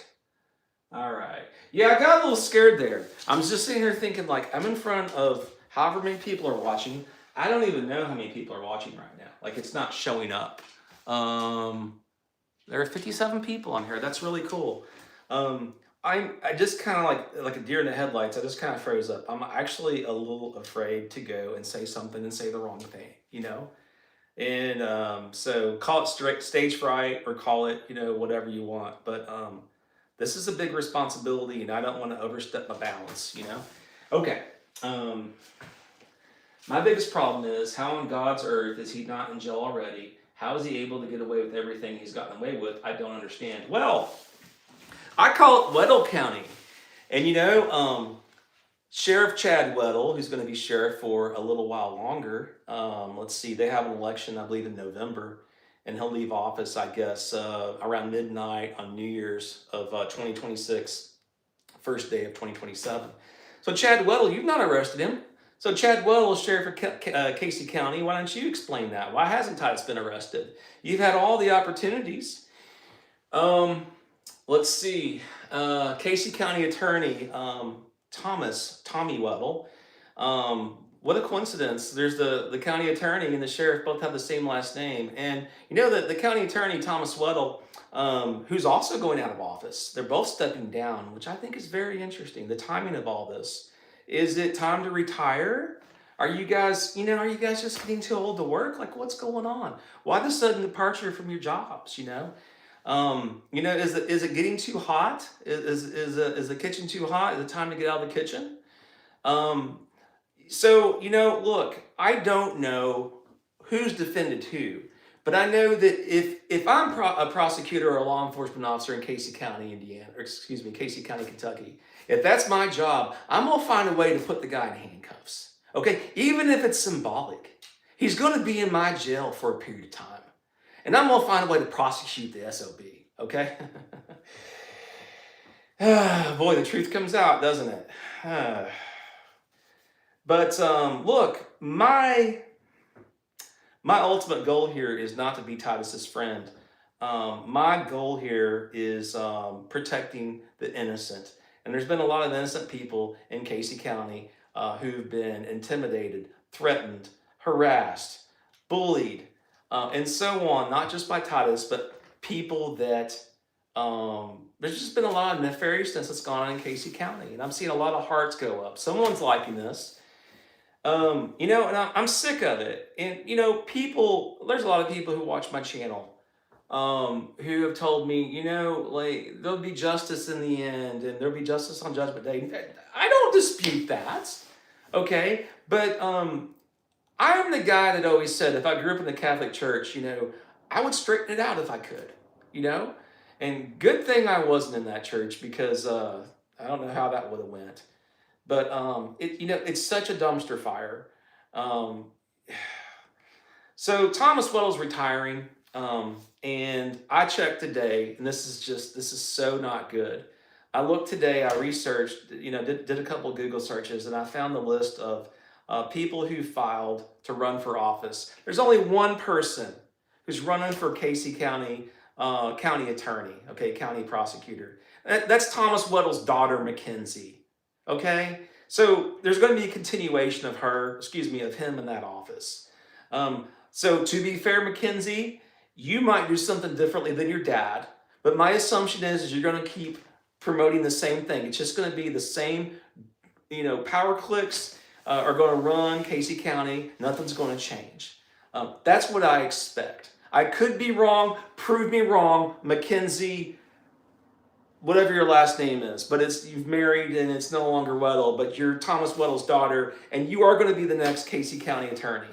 And damn it, do something about Titus Morris. Do something about it. Run on it. You don't have to run. You're running unopposed, but make it your platform. Make a difference. I'm so sick of this. I'm going to say something else. There's a time and a place to sit back and let law enforcement do their job. But I do not trust law enforcement in Casey County, at the county level, at the town level, at the state level. I don't trust it. I have not seen fruit of that yet. On the very first day I met Titus Morris, October 4th, 2023, I arrived to Titus's. Hey, buddy. Jake's probably getting nervous. I'm going to take you out, Jake. Come on, let's go out. Come on. Come on. Go. Come on. Come on. Come here. Go in here. There you go. All right. So sorry about that, folks. I put Jake in my bedroom with Archie, so he should be out of the way. I'm trying to find something. There we go. How about that? Is it popping up yet? I'm looking. Yeah, there we go. It's in there. All right. So on the very first day I met Titus, October 4th, 2023, I met this guy. Okay? I get the Titus's. It was the first day. Of clearing the land on Titus's. At least it was, that's what they put out on YouTube. They're going to be breaking the ground on October 4th, 2023. So I went up there and I got there at the end of the day and I'm there for a little bit and Titus was like, hey, Aaron, he knew who I was. I had already given him money and stuff. And we talked on the phone a bunch of times. And so he knew who I was before I came, but he said, hey, we're going to be going to Russell Springs. This pastor is going to pick us up. Pastor Bill Mullins. I just showed you his card. And Titus was planning on preaching, okay? So this is a big expose. Listen up, people. Like a lot of you have never heard anything like this before. So this is one of the reasons why I don't trust law enforcement up there, okay? And I want to preface this. It's like they're either right there embedded with Titus and they're with him, or they're against him. But if they're against him, why has he not been arrested? You've had 2 years. You've had 10 years. This is not new. I've got stories going back on Titus way back, okay? Like there's so much information that's come to light about him. This is not a new phenomenon, okay? And I'd be more than happy to testify in court about this. But don't think it's going to be me. I'm not going to be the fall guy. Just, if anybody has that fantasy, it's not going to go that way. But I digress. October 4th, 2023, Bill Mullins pulls us up. He seems really nice. We're riding out there. I think I was in the front seat. I'm riding shotgun in this church van Bill Mullins is driving. He drives very aggressively. He's an ex-cop. All this kind of comes to light. And so I want to tell you what Bill Mullins told me. And I'm assuming it's the truth, okay? I don't know. And it's been 2 years, so take that with a little bit of a grain of salt. On the way over there, he tells me that he used to be a police officer, okay? I don't remember where he said, or even if he said where he was a police officer. As I remember it, he was involved in a police chase, and he ended up crashing his police cruiser, okay, and broke his hip. I remember that very distinctly. He broke his hip. He had to go through rehab, and he was on pain medicine. He got addicted to pain medicine, and then he ended up in some way, okay, I'm telling you, this is my testimony. On October 4th, 2023, Pastor Bill Mullins at Fairview Baptist Church in Russell Springs, Kentucky, told me that he got addicted to pain medicine, and then he got arrested for, in some way, writing false scripts, or somehow he was abusing pain medicine, and he got arrested, okay, and he lost his job and went to jail and so on. He specifically said he was homeless, and I started asking questions. I was like, trying to wrap my mind, like, okay, ex-cop, goes to jail, sounded like prison. There's a difference between jail and prison. You know, jail's the county and prison's the state and so on. Almost exclusively, I would think. Anyway, so I'm trying to sort all this out in my head, and I kept asking him questions, and after a while, he seemed like he didn't want to answer my questions anymore. And that's fair. I think I specifically asked him, so like, you were homeless, so I was like, trying to ascertain, are you still married to the same woman? And I got the impression he was. And I was like, so if you were homeless, like, did she keep the house? I was just trying to figure all this out. And he just kind of got quiet. And I don't know. I mean, good Lord, stay with me. But if, you know, he and other people were embedding Titus and baiting him in to suck him in for some reason, because they were trying to, what's the word, entrap him or whatever, because they knew what he was already way back then, even before the GoFundMe fraud and whatnot. Okay, if that were the case, fine. But again, I don't see fruit of that situation. We go into the church. Titus preaches. There were a number of guys there. Okay, from Henson Creek Road, volunteers, and even at least one local person besides Titus. Anyway, Titus preaches. It was embarrassing. Titus preaches in the church. There's probably 40 or 50 people there, okay, who come to see this Titus guy preach. And Titus is barefoot. It's just, it's so disrespectful. It's not ignorance. It's mocking God, okay? It just is. When he goes into court, and I want to say on April 21st, if not March 10th, I think it was April 21st, 2025, Titus was sitting on the front row at one point. I think that's the date. And he takes his Crocs off. He slides his Crocs off. He's got his feet sticking up in the air, and he's on the front row. And I kept waiting for the bailiff to nail him. Because, in court, you're not just disrespecting the court, you're actually disrespecting God. Because, it's kind of the same, symbolically the same stuff. Getting off on a tangent. Let me get back to... we're at the Fairview Baptist Church, October 4th, 2023. Titus preaches. It's embarrassing. It's awkward. The singing, he did some singing. That's fine, okay. But overall, it was just, what's the word? It was just not really well connected at all, not well thought out. I remember being embarrassed. Have you ever been watching a movie and something about the movie embarrasses you, and you're like embarrassed because it's so like intellectually lacking or whatever it is, or it's so poorly done? It's kind of like that. So stay with me, as I always say. So that wraps up, and we end up going into like the back room to the right, back right corner. There's like a food pantry back in there, and I want to say there were a number of us guys went in there, and they had canned food, and they had junk food and whatnot, and bottled water, different things. and they were offering stuff to Titus, and Titus, I kind of respected what he said. I don't know if I liked how he said it because they were offering him free stuff, but he was talking about how it was junk food. You know, he's not wrong. Like, that's a whole other conversation. And I don't want the junk food, you know, the health message. I don't think it's just not biblical. Okay. But we should also, outside of church, it shouldn't be part of our religion to be healthy, but we should be healthy. But that's a whole other thing. That's more common sense. But when you roll into religion, you get trouble, in my opinion. So anyways, we're back there, and I think I got a couple of cans of soup, and I got a couple of like really good granola bars or whatever. And I overheard in some context, maybe it was Bill Mullins, I don't remember, but it came to my attention that there was a state police detective in the room, Detective Zach Scott.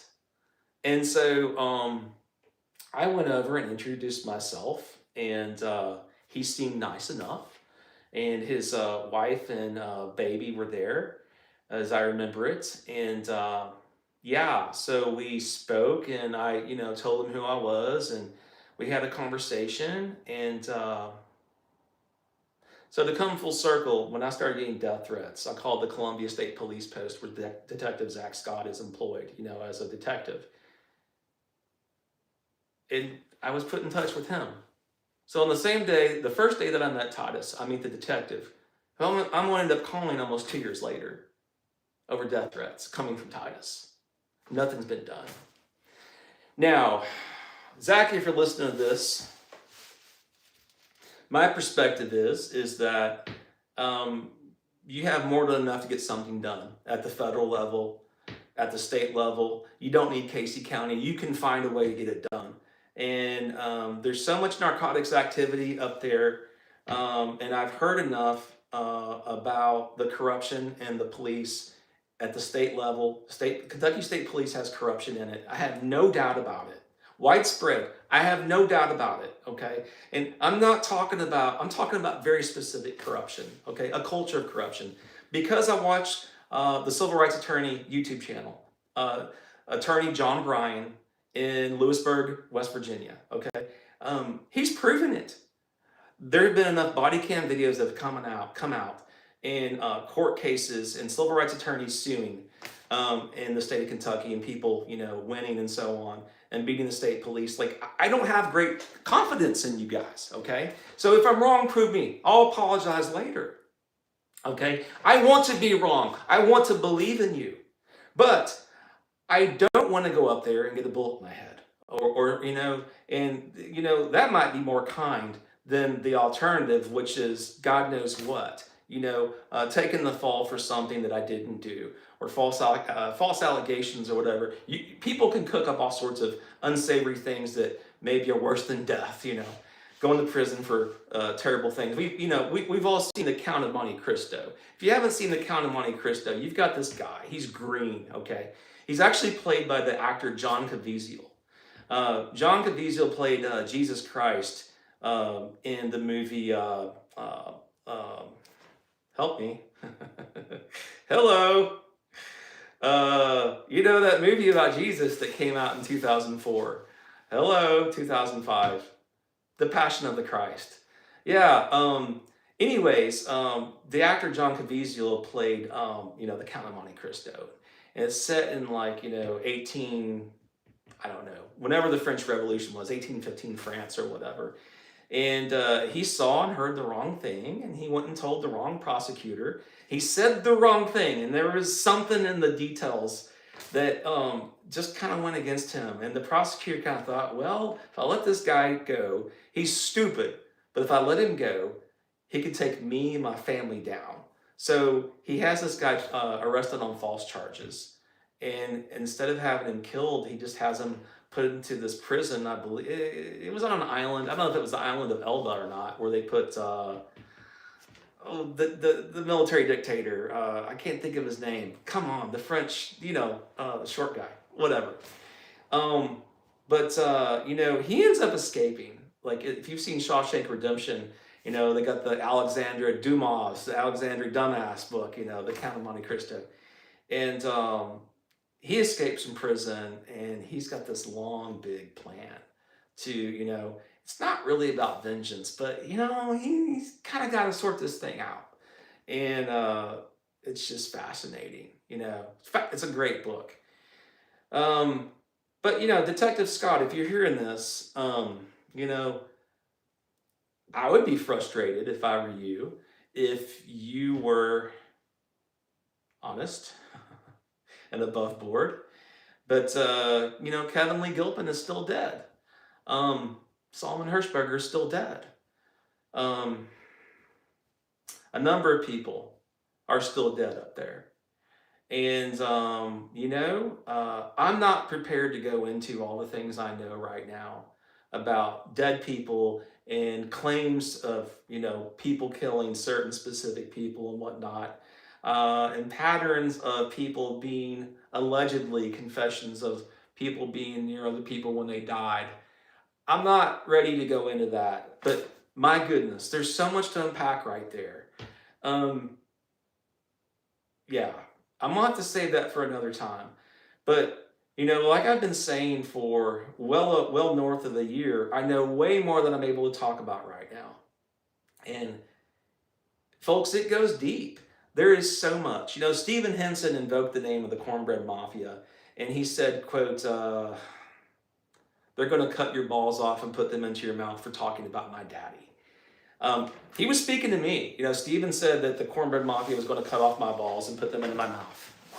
And I'm sorry, some things need to be said. I'm sorry that I had to say that, but it's true. He said that in a video about me. And here's the weird thing about Stephen. I might be wrong. I might be foolish. I might be an idiot. But in some strange way, I've come to like Stephen Henson. And I may live to regret that. And this isn't a dig on Stephen. Like I said before, back in March of 2024, the enemy of your enemy is not necessarily your friend.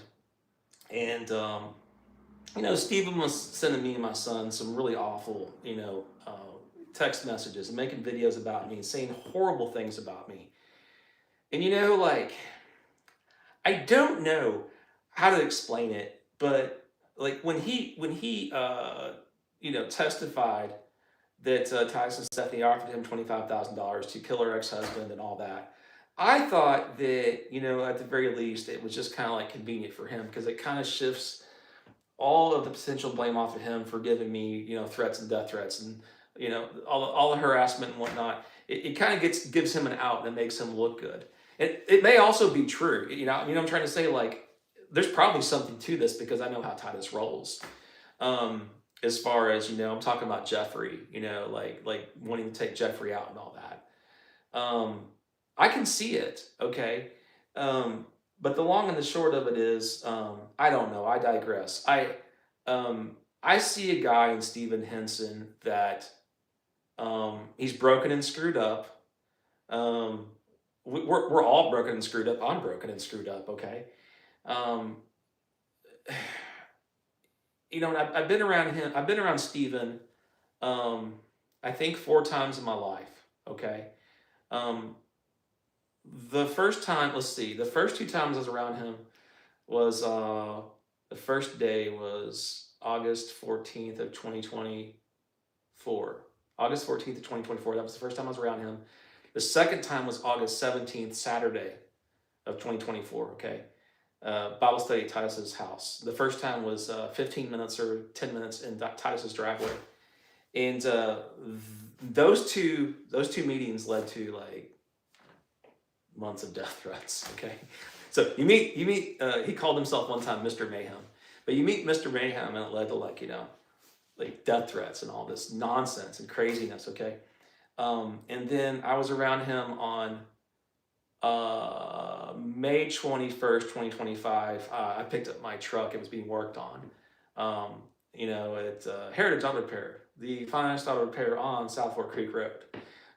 If your timing chain needs its air conditioner repaired, make sure you take it to Heritage Auto Repair, finest auto repair on South Fork Creek Road.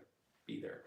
But that's my sense of humor, and I apologize profusely for that. But I left Heritage Auto Repair on South Fork Creek Road, and I was getting ready to go back to the place where I was staying. It's no secret, Jack Kane's cabin, and I thought, oh, I'll just go down Henson Creek Road. Just maybe I'll go down and visit one of my. I know people down that road. Okay, I have visited a lot of people on that road.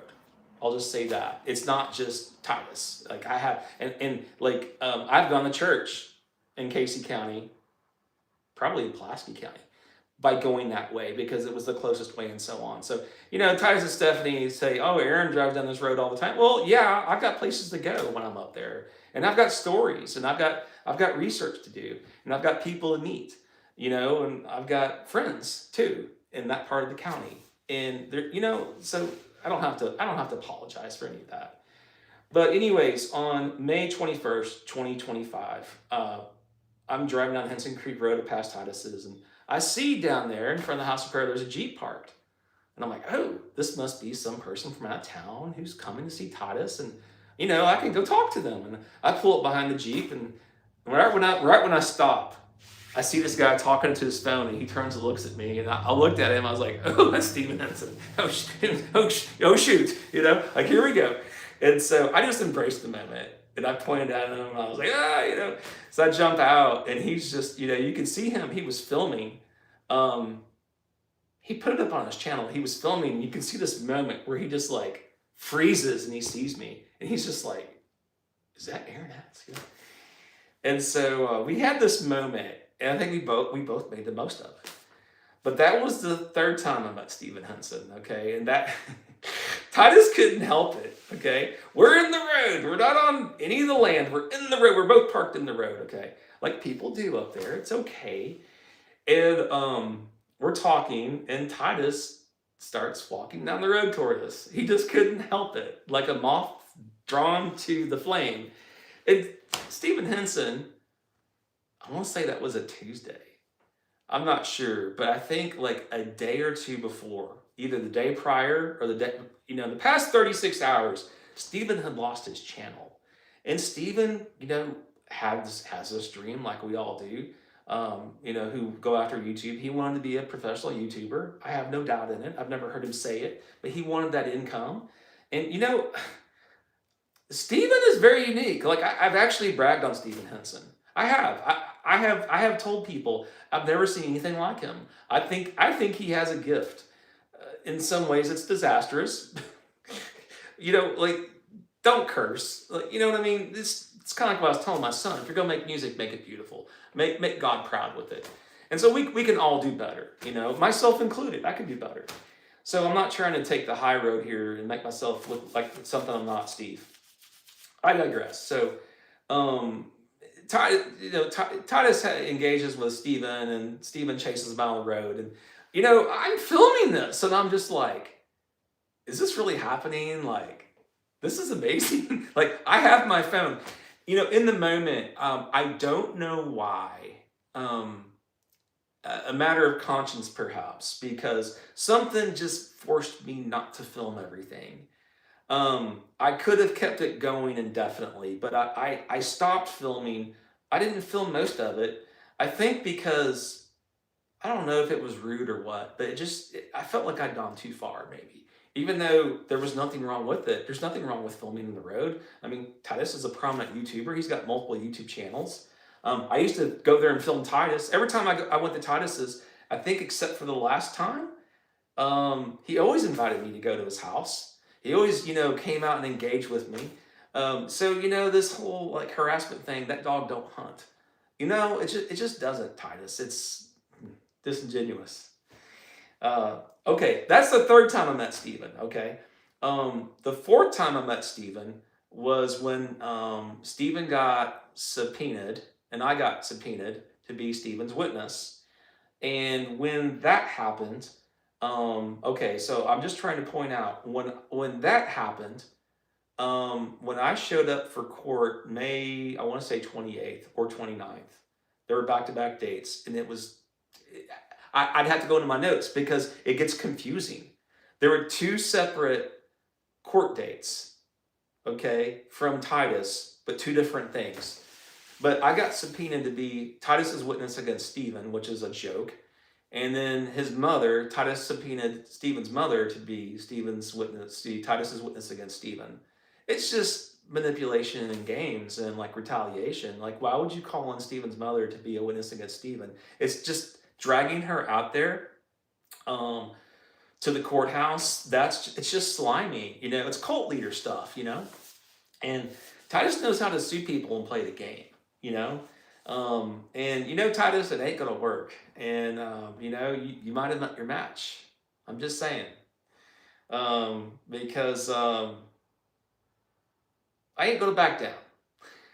So the first two times I met Stephen Henson, August of 2024, led to months of threats and death threats and all this harassment and whatnot. Okay, and the second time I met, the third and the fourth time I met Stephen Henson, that led to 2 subpoenas. Okay, and I want to say 3 court appearances, and just a whole bunch of nonsense that wasted time.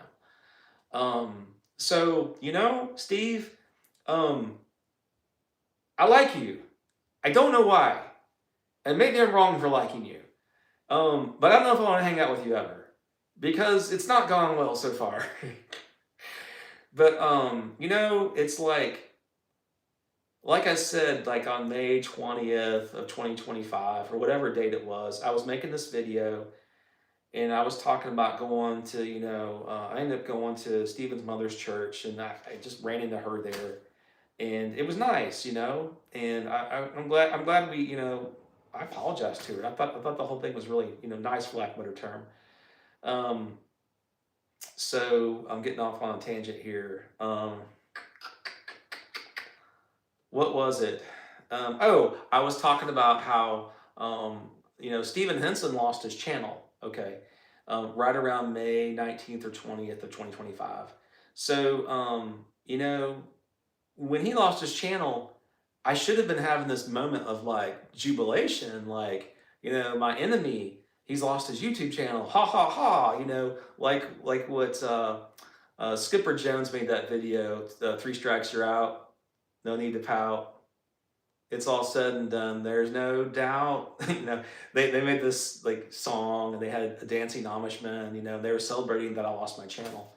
And when Stephen lost his channel, it should have been like that.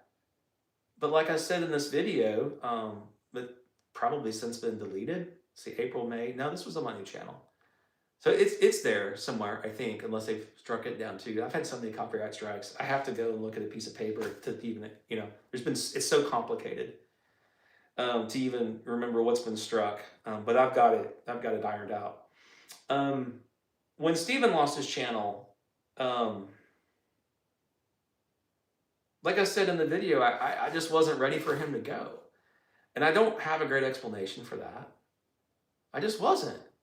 And it's all so weird, but I don't want to go too deep into it, Steve, because there's been a lot of water in the bridge, but it's he's affable. When he's not crazy, he's totally likable. And so, Steve, if you're listening, you texted me right after Indiana won the football game on Monday, January 19th. So 6 days ago, Stephen texted me about 10:15 p.m. and he says he's had his 30th heart attack, which I find hard to believe. I'm not saying Steve's a liar. I just don't know how you can have more than a couple, but I think that is a thing. Okay, but anyway, he's had I'm not trying to say anything negative. I'm thankful that he texted me, and I was left thinking did he text many people? Did he just text me only? You know what I mean? He texted me to let me know he was in the hospital. And so it's just trying to iron out all these emotions related to all this. It's I could see me and Steve, we both live another 30 years. I could see me and Steve. And by the way, Steve, young man, I'm your elder, young man. So, Steve used to call me young man and talk down to me and call me son. So, Steve, I'm going to call you son, because you're I'm your elder. I'm older than you.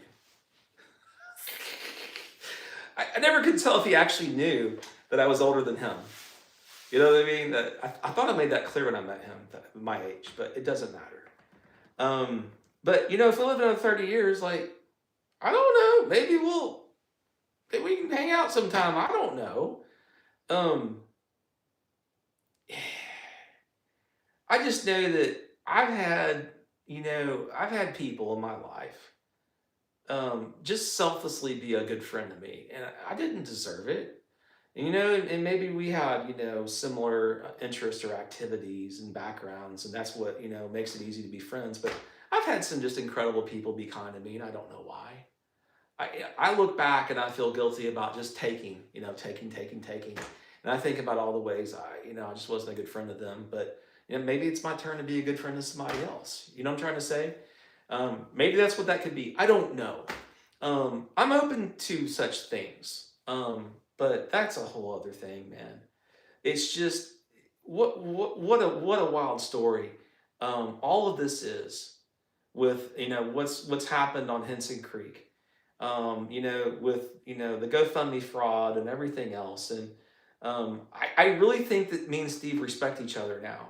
Now I have to say, again, Steve, you've hurt me a little bit since we become sort of friendly, frenemies or whatever you want to call it. He has gone back and said horrible things again. He lost his temper over something, and it's like, I grew up in Crawford County, Indiana, and there are similarities to Casey County, but a number of people told me, whenever I first started getting involved up there and kind of interviewing people and talking to people and trying to nail down like what is this culture, people would just be like, you gotta understand, like, people would tell you they're going to kill you up here, and you have to be okay with that. And I'm like, it's not acceptable. But they're like, yeah, but the police won't do anything about it. And I'm like, but it's a death threat. They're like, yeah, they just don't care. Why? Because everybody does it. And I'm like, everybody does it? Well, not everybody, but a lot of people. Like, I've talked to people before, and it's happened. It's just like, they'll just say weird things like that. And I don't say things like that. And when they say it, they kind of act like they mean it. Like, what is that? I don't know. You're getting into the social dynamics of, like, there's a lot that could be said. We could philosophize a lot about, like, the psychology, the mass psychology of, like, a rural community where you've got people who boast a lot, okay? And you've got, like, kind of a false pride situation. You've got, like, maybe false pride in some cultures for different reasons. You've got maybe the lack of pride, maybe shame for different things, and it manifests and it bubbles to the top. And so maybe you get like this boastfulness that, well, if you don't do this, then we're going to beat you up or worse. And it means nothing. You know what I mean? And that's maybe why it's just so common that the police don't even take a report on it. I don't know. But in my mind, it's not acceptable, but I digress. And I think what Steven was doing was a little different, but I'm not trying to pick on Steve here. I need to look at some of these comments. Man, I've been on a rant, and we got 46 on here. Okay, what do we got? Stephanie and have her baby, free money, alleged abuse for so much evil. Let's look at let's not confuse Jesus and religion. Let's just not. He's the way, the truth, and the life, and religion is not the way, the truth, and the life. Let's just focus on that, if I may say so. And, okay, hello, Sonia Grasky or Sonia Grask. How's he not in jail? Okay, has the neighbor's boy's death ever been investigated? Thank you for that, Susanna Peters. So Solomon was 17 years old, Solomon Hirschberger. He died on May 16th, 2024. And boy, once you say something on YouTube, you can't take it back. But when Solomon died, I got a phone call that morning around 7 a.m. from somebody in the county, and they told me that Solomon had died. I don't usually talk like this. And then I got a phone call from Titus that night, probably around 7 p.m. or so, maybe 8, I don't know. And Titus told me that Solomon's death was a judgment from God. And this is the part that kind of freaks me out. He kind of had me believing it. Like, I was open to, it's really scary, because I consider myself to be a pretty rational person. But I was actually open to, okay, Titus gets lumber stolen from him. God curses, because this was lumber meant for the house of prayer, like a house of God, okay? Titus's church.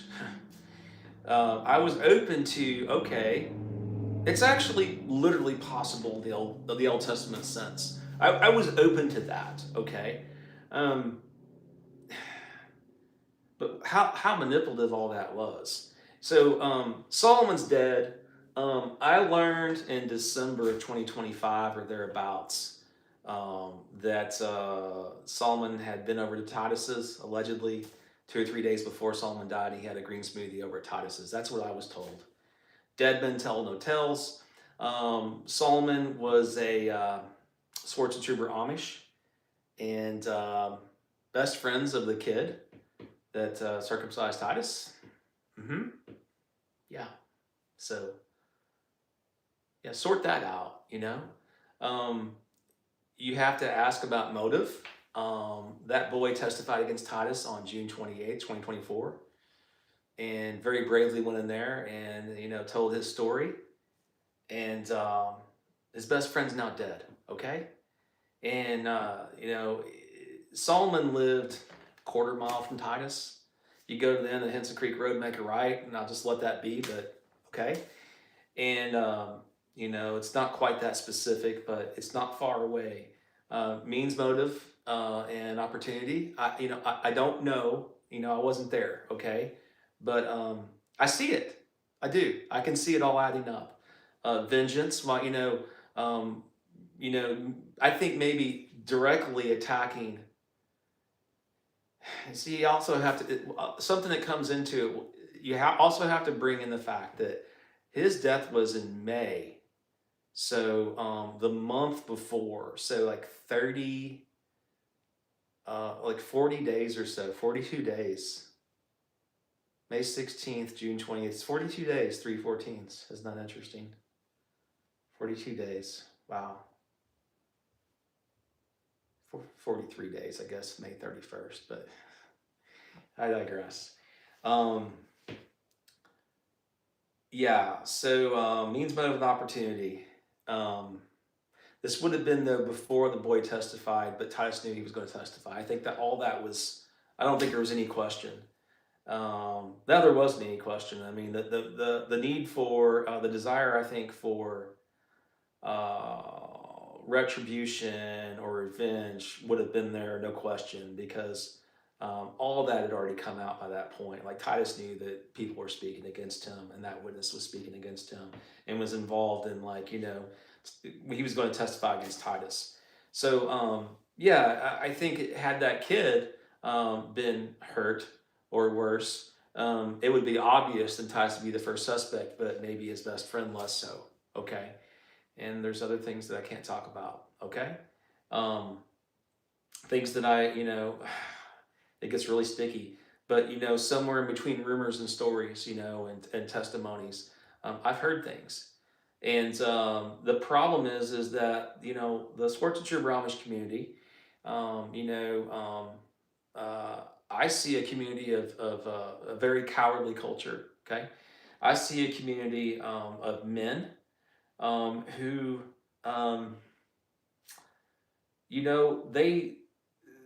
if you go, for example, and disagree with them, they're going to, they're going to shun you, okay? If you disagree with the bishop or whatever it is, or if you put the wrong, thing on your horse, on your buggy or whatever, or if you're caught with a phone, they might shun you. But when you're Titus Morris, and you proclaim that, when Titus proclaims that an Amish man's son, his neighbor, his death was a judgment from God, and in my mind, he's under suspicion of murder of Solomon Hirschberger. So in that case, they don't shun Titus because of why. Like, it's a cowardly act. I don't care who you are. That's a cowardly act. Like, in my mind, they should all stand up against Titus, do no business with him whatsoever. But, just what, 10 days ago, 2 weeks ago, Titus films a video where he takes his, him and Mark, I believe, took a wagon and went over to, Yost Sawmill, Solomon Hirschberger's dad's sawmill, and Titus gets 2 loads of sawdust. Okay, so like, what is that? Did he steal the sawdust? Did he have permission? Did he buy it? Why are they doing business with Titus? In my mind, murder negates all, neighborly stuff. It's like a whole other thing. And in my mind, there's no question. It's very reasonable to say that Titus Morris is under suspicion of the murder of Solomon Hirschberger. That's not a controversial thing to say. That's common sense. And so Solomon, God rest his soul. I think I saw him in person 3 times. One, I definitely remember he was using the phone at Titus's telephone shack. The Amish use that telephone on a very regular basis. And Titus probably has, like a spider web of agreements. That's what they do. That's what the Amish do. They'll go and, you do this for me, I'll do that, and you give me access to this, and I pay your phone bill, then you pay my electric bill, and then I give you eggs. And, it's very complicated. But I've talked to enough people. I know how this stuff goes. It can be manipulative. I'm not impressed with the Amish in Casey County, okay? And I'm not trying to throw everybody under the bus. I'm talking about the whole thing. There are individuals that I like. But overall, I've heard enough stories. Someone told me again and again and again, do not do business with them. They're dishonest. And I'm talking about the whole thing. I'm not talking about individuals, but you got to be careful. Because people can be so dishonest and manipulative when it comes to money. I've heard too many stories, and I look at the bigger picture, which is, are all these people making these stories up about the Amish? I digress. Have I wrapped it up on Solomon? Solomon's buried up there off of Matherly Road. I've been to his grave. I wept. I've only seen him 3 times. Once I was bringing Titus back from breaking the no contact order at his parents' house, and one of Yost's cows were out. This was probably 11 o'clock, maybe midnight, and one of Yost's cows were out, and I was driving my truck, and Titus said, "Yeah, pull in the Yosts," and there was a light out in the, out in the court, not the courtyard, but the barn, not the barnyard, but the working area there, in between the house and the little shed they got, whatever they call that. It's a shop. It's a tarp shop, and Solomon was out there working, and he was working on some big job. I won't go into it. It doesn't need to be, it's not that important, but I remember some specifics. I'd have to think about that. But a specific job, and he was going to be working all night long to get this job done. And he seemed like a really nice kid. Titus was telling him that his cow was out, and, we spoke for a minute, and, he was staying there, and we drove off, and that was that. And now there's at least one other time, but it's not coming to mind, but there's at least one other time. It's probably there at Yost's, but I digress. Yeah, it's a real shame, the whole thing is a real shame. What else? Titus could possibly transition, and if so, Stephanie would be forced to turn, well, okay, who was this? Yeah, Yellow Jacket, I've got to be careful. I didn't realize what you were saying or suggesting. I think I see it now, but that does need to be said here. It's not helpful. So we don't need you on this channel. Okay. All right. I don't like that, you know? Let's keep it clean, guys. Thank you for being so honest and genuine. Well, I appreciate that. I'm trying. How's Steven? I don't know. Frenemies or friends or whatever it is. I texted him today, and I've not heard anything from Steven. I have heard he's back home. But I don't know. But I've heard he's out of the hospital. I've often wondered what Peter Santinello has said or thinks. Well, Peter's making $30,000 a month, maybe $50,000 a month off of YouTube. I forget. I used to know off the top of my head. It varies every month, based on what his channel's doing. But Peter's doing very well, and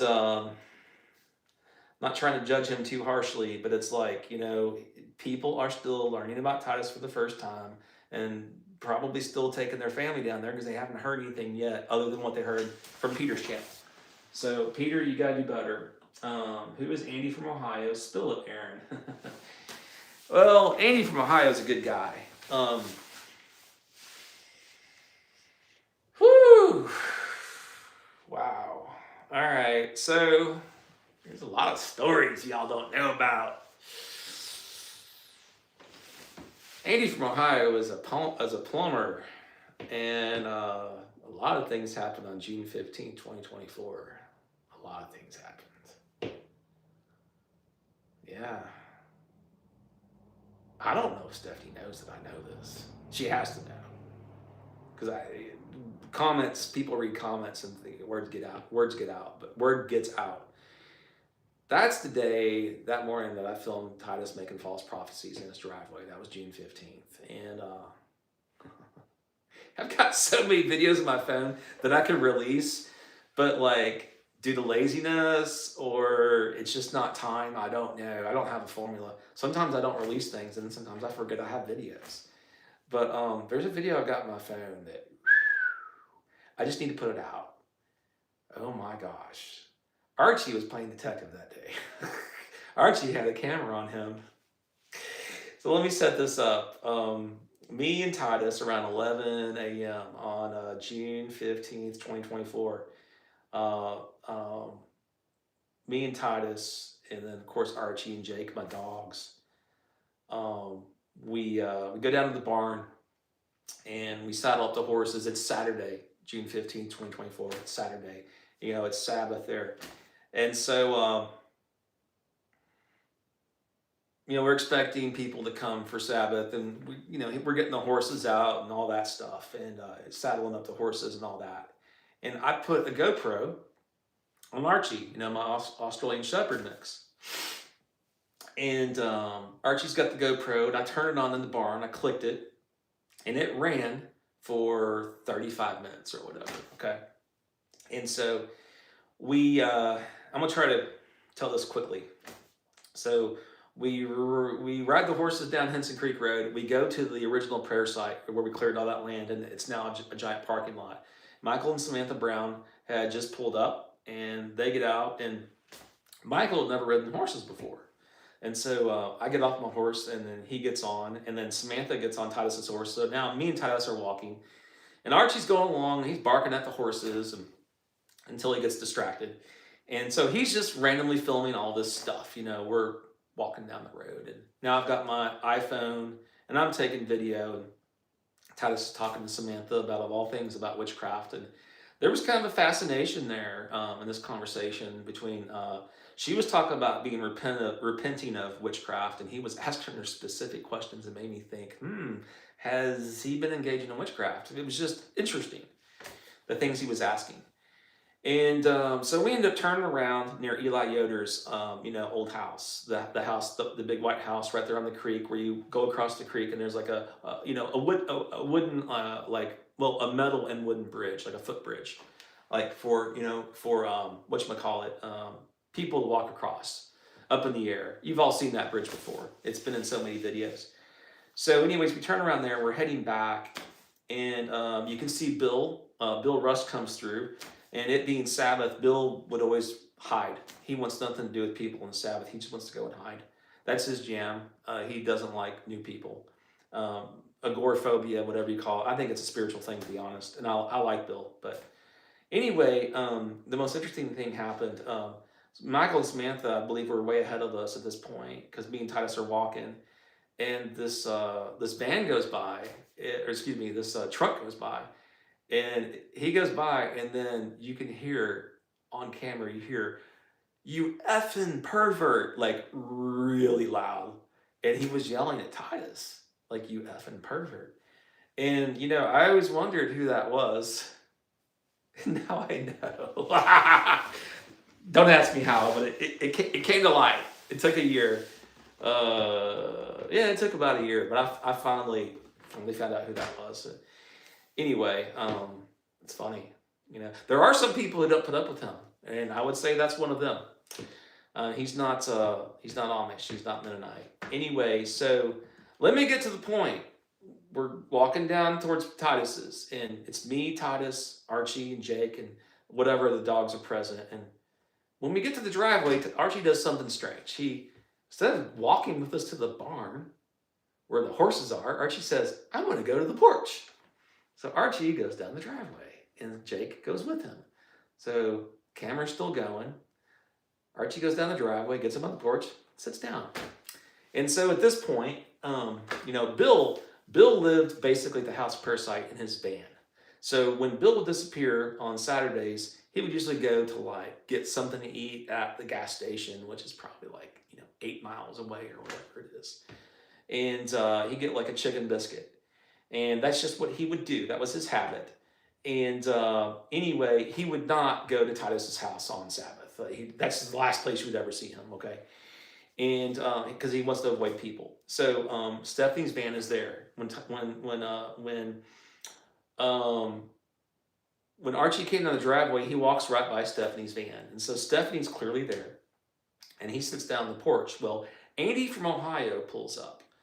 And him and his wife and his daughter get out. Andy's in his 60s and his daughter's in her 30s, okay?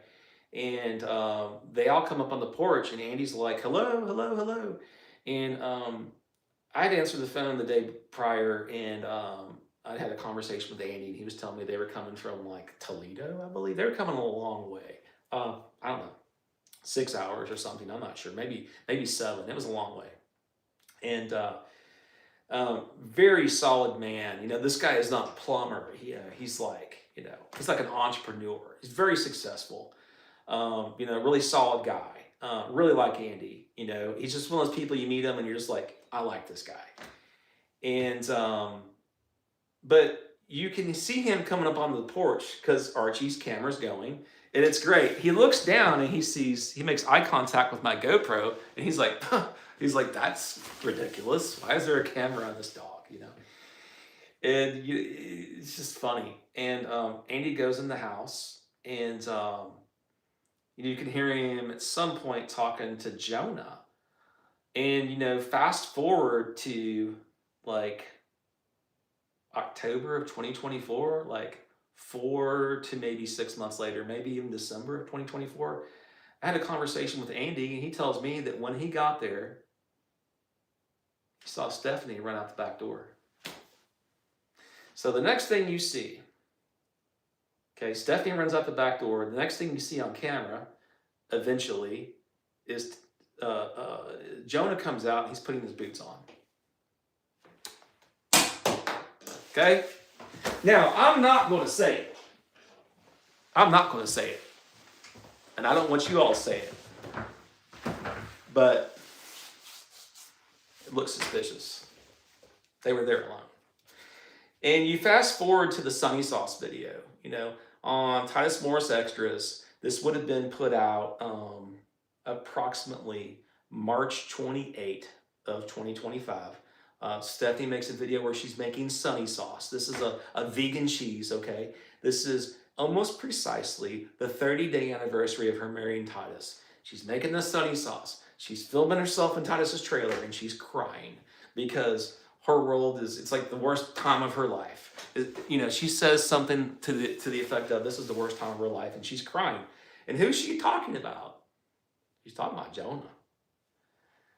And look, like, I realize there's wiggle room here, okay, for Jonah to not have a conflict of interest in this way, okay? Um, I want to be careful and say that, but it looks, all of it looks very suspicious now, okay? And like, I was recognizing this, like, what was it, December of 2024? And then around June 15th of 2025, I went and watched the video and I see Jonah putting on his boots. I see that for about the first time. And I'm like, oh, this is interesting. So I call Andy and we have another conversation about it.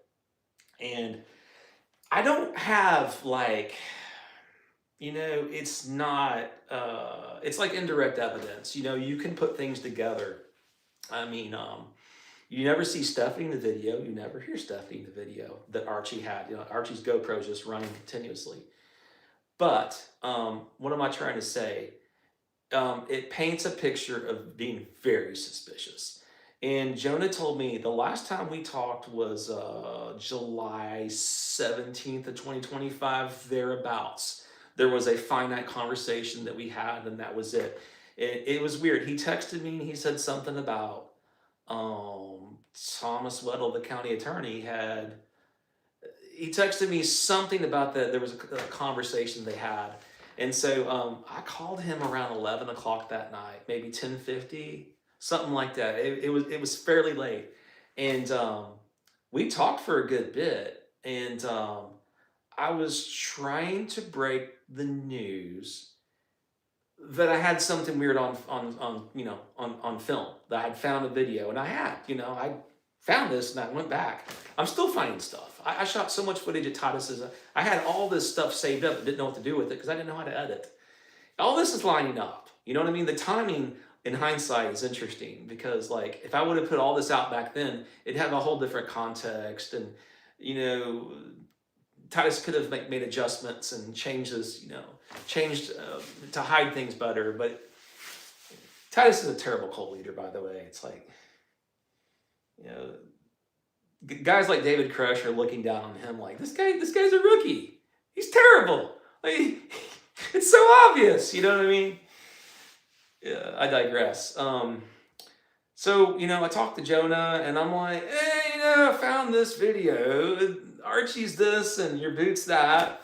And I don't remember exactly what I said, but I was trying to communicate that it looked suspicious without offending him, because I was thankful because Jonah was giving me a lot of information about Titus at the time, because they'd had a falling out. And it's like, I made a post the other day, and Stephanie gave in their gender reveal video that came out, I believe, in November of 2025. I think that's when it was. She gave 2 possible dates for their baby to come.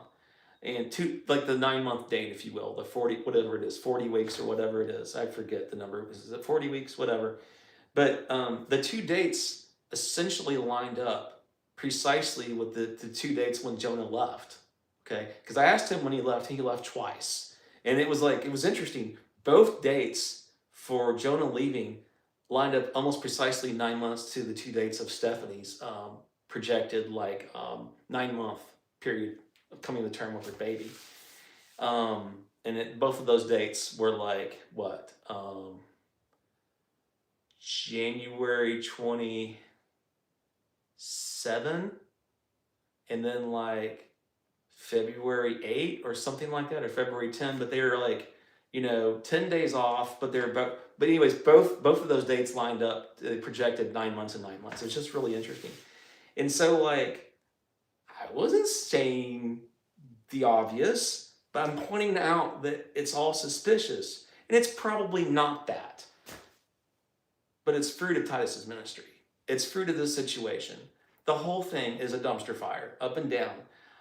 You're supposed to live in a way, if you're going to have, a church or lead a church, and of course this is a cult, but, it's just one more thing that brings into question his validity as a religious figure or whatever. When he said in court, they asked for his. I think Nolan Weddle asked him for his level of education. He said up to the ninth grade. Even that's a manipulation. Okay. Up to the ninth grade does not mean he has a ninth grade education. Up to the ninth grade means that he completed eighth grade. Yeah, I mean, just there's so much with Titus I've come to realize that, he will manipulate you. Like he told me, he was using Stephanie's second cell phone, okay? Just stop. If Titus tells you he's using Stephanie's second cell phone, he's using Titus's phone, okay? It came to my attention recently from someone who would know that Titus had a flip phone, okay, for years, okay, before Peter, okay? Now, I'm reporting to you that someone told me this. I don't have evidence of it. I have, someone's testimony about it, okay? And it may or may not be true, but I've got a lot of stories like this. Now, the flip side is that it was his mom's phone. So, that would be the manipulation, I would imagine. Maybe Titus was paying his mom to pay the bill, but it's not his phone, see? It's just a phone that he has, like Stephanie's phone. When I was staying at Titus's, in 2024, in particular, like maybe May and June, July, Bill Rust was joking and saying that Stephanie was Titus's girlfriend. She's still technically married to Jeff. And, he was saying that because I think Bill,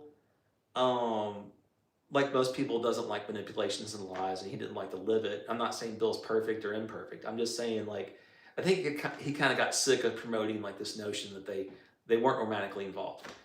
And, it came to my attention that Titus had this second cell phone because he would text me every now and then. He'd say, "This is Titus."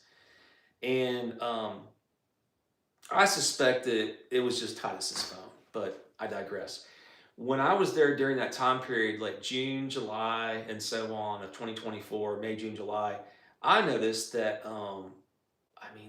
they would start talking after I went to bed or before I went to bed. Like Stephanie would leave Titus's at like 9, 10 o'clock.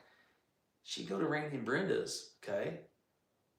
And then they'd talk on the phone till 1, 2. There was one night that I woke up to go pee. It's 4 a.m. and they're talking. I could hear them through the wall. And this isn't Titus in the phone shed. This is him back in his room talking to Stephanie all night long. It's so obvious that they were romantically involved. But it was just one of those things that, when you give up your cheese and your coffee and your iced tea, your beef, you got to be careful because it's weird. There's a power in that. I don't know how it works, but there's a brainwash going on. And I'm not trying to absolve myself of all responsibility. The flip side of that is that, yeah, I was also deep down, I was also embedded. Like I think I knew deep down, very deep, I knew I was going to expose them if they were false. And I was also trying to keep him accountable because there was no accountability there. So I mentioned that there were 3 cult leaders. Who are they? Okay, Titus, Stephanie, who's the third? Okay, who is Andy from Ohio? We answered that. Peter turned a blind eye. I agree. Every time he talks, he's casting a spell. I like that. Or I don't like it. Yeah, Pete. So Jamlee 423 is saying that Peter had the suspicion in visiting Titus in the winter video. Titus lied directly to Peter's face, and Peter asked if they were in a relationship. I agree. I think he did. Peter sure ran for the hill. I agree. Yeah, I think Peter was done at that point, but not done making money off of Titus. Peter knew that's why he never went back. Yes. I know Titus really doesn't believe in God. Anyone who lies the way he does not fear God. I don't know what I don't know. But I imagine that if you are at the place where you are a wolf, like I think Titus is, I believe Titus is a wolf. I believe he's a false prophet. I don't think there's any question of that. Um, when you get to that stage of iniquity and evil and so on, like, I mean, how far do you have to go before the devil has you? And I mean, like, directly has you like possessed at times. And so, if they did truly offer Stephen Henson 25,000 to kill Jeff Kane, I mean, it just adds up. You know what I mean? And that video they made last night, Who Healed Truth, the horse, if you go watch that video, particularly from the 49-minute mark until like the end, which is like the last 20 minutes, he gets pretty psychotic.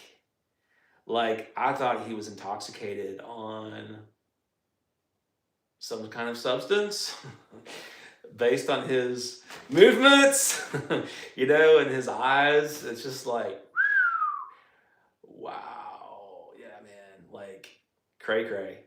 And this is my opinion, Titus, and I don't think many people will disagree with me if they watch the video. It's not just the frantic arm movements and all of that stuff. There's a lot of just murderous intents, like you claiming that you're not God and you justifying and saying that, well, I'm not God, but I kind of am over my horses. I'm paraphrasing what he said from memory. Okay. So take it with a grain of salt. But he basically says, I'm not God, but I kind of am over my horses because I could take them out. He didn't say take them out, but he could have them killed or he could kill them. And he was saying in a different, context, truth has been going through this, she's suffering. She's been going through this whole thing. He's like, I could get really just burned out with it. I'm paraphrasing. He didn't say burned out, but he was getting tired of all of this. Okay. And he could just take a gun and shoot, put a bullet in Truth's brain and be done with it. But he's not going to. And he also said something to the effect of, and again, I'm paraphrasing from memory. Go watch it. What I'm saying is approximately the truth, okay, from memory. I don't have a script here, but this is pretty close, if not right on. He was talking also. There was a great struggle around the 49-minute mark early on. Maybe it was before the 49-minute mark, but Titus actually was talking about how his baby is going to be, born tomorrow, the next day. He was torn. Like, he wanted to stay and take care of Truth. And he was like, you could tell he's like struggling with trying to figure out what to do. Look, like, I'll just say this. The day my son was born, was amazing. Okay. It was crazy. He had a severe birth defect. He had gastroschisis. So when Christian was in utero, we went to the first ultrasound, and it was a late ultrasound. It was like when he was 5 months along. And before the nurse practitioner pointed it out, I was like, that looks like intestines. Like, you got the baby, and out here you got intestines.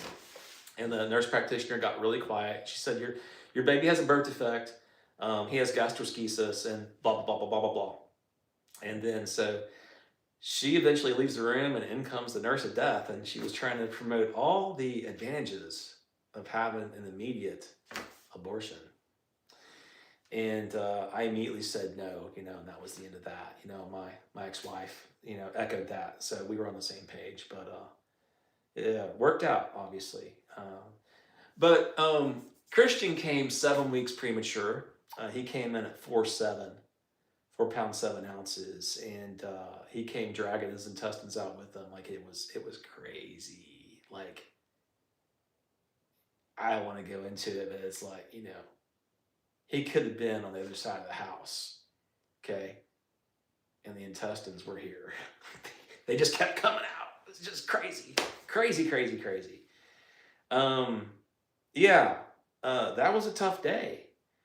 There's a reason I'm bringing this up. So, on the day my son was born, it was incredible. Like, it was just special. Like, the whole thing, like, even as stressful as it was, even though it's difficult and traumatic and scary. And him being in intensive care for 5.5 months after he was born. We didn't get to bring him home until he was 5.5 months old. Okay, and when he came home, he was basically in intensive care at home. I think they kind of dumped him on us. That's a whole other story. I mean, like he needed around the clock care. He had a colostomy bag for the longest time. You know, the babies with colostomy bags, it was such a mess. Because, like, you couldn't ever get the bag on before more would come out, then you'd have to start over. It was just, yeah, anyway. Um, I'm just trying to illustrate how I'll never, like that day was amazing for me. Okay, it was so good, even with the bad stuff that went on, that came along with it. It just is what it is. And so, if I had to choose my horse dying, okay, or walking away from my horse and roll the dice, it is what it is, man. It's a horse. You know what I mean? Like, I love my dogs, but it's like, it's a no-brainer. You know what I mean? Son comes first, family comes first. But um, something else, this is one of the things that comes to mind. On, I want to say February 6th or February 22nd, whatever it was. It was in February of 2006, I believe. Um, President Bush flew into Louisville and I drove in his motorcade, and I made a video, and it's on my channel. It's early on. It's me driving in President Bush's motorcade, George W. Bush. And um, I got to film it. And I wasn't a YouTuber. This was 20 years ago, man. 20 years ago next month. And but I worked on a security contract, and I carried a gun in a federal building, and I checked several boxes. I'm sure I had a position in the Republican Party in Southern Indiana. I was a precinct committeeman. Unelected, but whatever. And so I think that when someone suggested that I do that, it was they were like, yeah, fine, he's got security clearance, fine. So I drove in Bush's motorcade, and the long and the short of it is, we're driving down I-65, and we were going north from the Kentucky Air National Guard base there. Grade Lane, perhaps, off of I-65. I don't remember. Don't quote me on that. It just came out of my head. But we're going up north to go to the International, whatever it was. There's some convention center downtown, Kentucky International Convention Center, maybe not. Whatever it is, it's downtown. This big thing. And the northbound interstate was closed. Okay, it was just us. There was nothing there. Okay, I'm getting off on tangent, but it's just a funny story. Every exit was blocked with a police car, and we're flying. We're doing like 80 or 90 or whatever, going up I-65. Southbound's stopped. Southbound was stopped, and people are getting out and waving at us. Like, southbound people are getting out of their cars and waving. And I was just like, this is happening. Like, this is I'm driving the White House press corps, we're just going along. And so we get off at Broadway, the Broadway exit, which is very close to the Indiana border. You're like a mile or two from Jeffersonville at that point, as the crow flies. And anyways, when we get off, like, we come down the ramp to merge on the Broadway and hang a left and go towards the convention center thingy. And off to the right, Kozer Children's Hospital was off to the right, and that's where my son was. And my son being born was cooler than that experience. You know what I'm saying? Like, I'm just saying. So, Titus, don't, I've said this before, Titus is juxtaposing horses, a man's relationship with his horse, he's juxtaposing that into man's relationship with God. And I think it's a deliberate satanic confusion. And so when this video came out, I guess it was yesterday, where Reuben gives his testimony, and he's talking about all these same things that Titus did. Like, he climbs a tree, the Holy Spirit told him not to jump, his friend told him not to jump, you're too high, don't jump. So he jumps anyways, his legs get caught, he falls, and he falls on his hands, and he has like these permanent hand injuries. It's like, does that sound familiar? And he said, and I'm paraphrasing, okay, he loosely said something about how he was watching Titus, and he saw how Titus's horse would trust him and he would trust his horse. I think it's the video where Titus is like crawling under the horse, in between the horse's legs, and he's laying on the ground, and the horse puts his, his hoof on his chest, and he's looking at the camera. He's like, I trust me, my horse. I trust my horse. My horse trusts me. But Ruben, this guy from Paraguay, he gives his testimony. He's talking about, the Holy Spirit telling him not to jump. He jumps, he gets hurt. That's like a something Titus did, right? He brings in the horse testimony, if you will. He's encouraged about growing closer to God because he sees Titus and his relationship with his horses. Might be a red flag there. And from what they said in the other video, Titus was going to leave Truth in the care of Reuben. So Reuben, buddy, this ain't looking good. You shouldn't be there. And if there's any other question that Reuben may or may not be like a disciple of Titus, they have the same satchel now, like the same bag. I don't know what the story is with that. And it does seem like there was something else weird. Oh, yeah. Yeah, that's right. Titus's testimony involves the M word. I'm just, and there's another similarity between those two guys. So, yeah, I'm just saying. All right, let me get back into this. Peter should have gotten his $10,000 back from the GoFundMe. Fine. I don't have a problem with that. But there's a 1-year limit with GoFundMe. I think that the maximum they would ever refund would be 365 days. So there was a time limit on it, so Peter lost out. The fear of God is the beginning of wisdom. Yeah, that is true. Prayers for Stephen Henson. That house caused a concrete shortage. Yeah, I was there on the day they poured the concrete. It was really interesting. There was a storm that morning, and I was out on the porch with Damian Wilder from Los Angeles, LA County. Damian was quiet. Not that that's a negative trait, but he was a good kid. I liked him. He seemed pretty normal. But anyway, we were out on the porch that morning. That was like, I don't even know, man. That could have been August 3rd.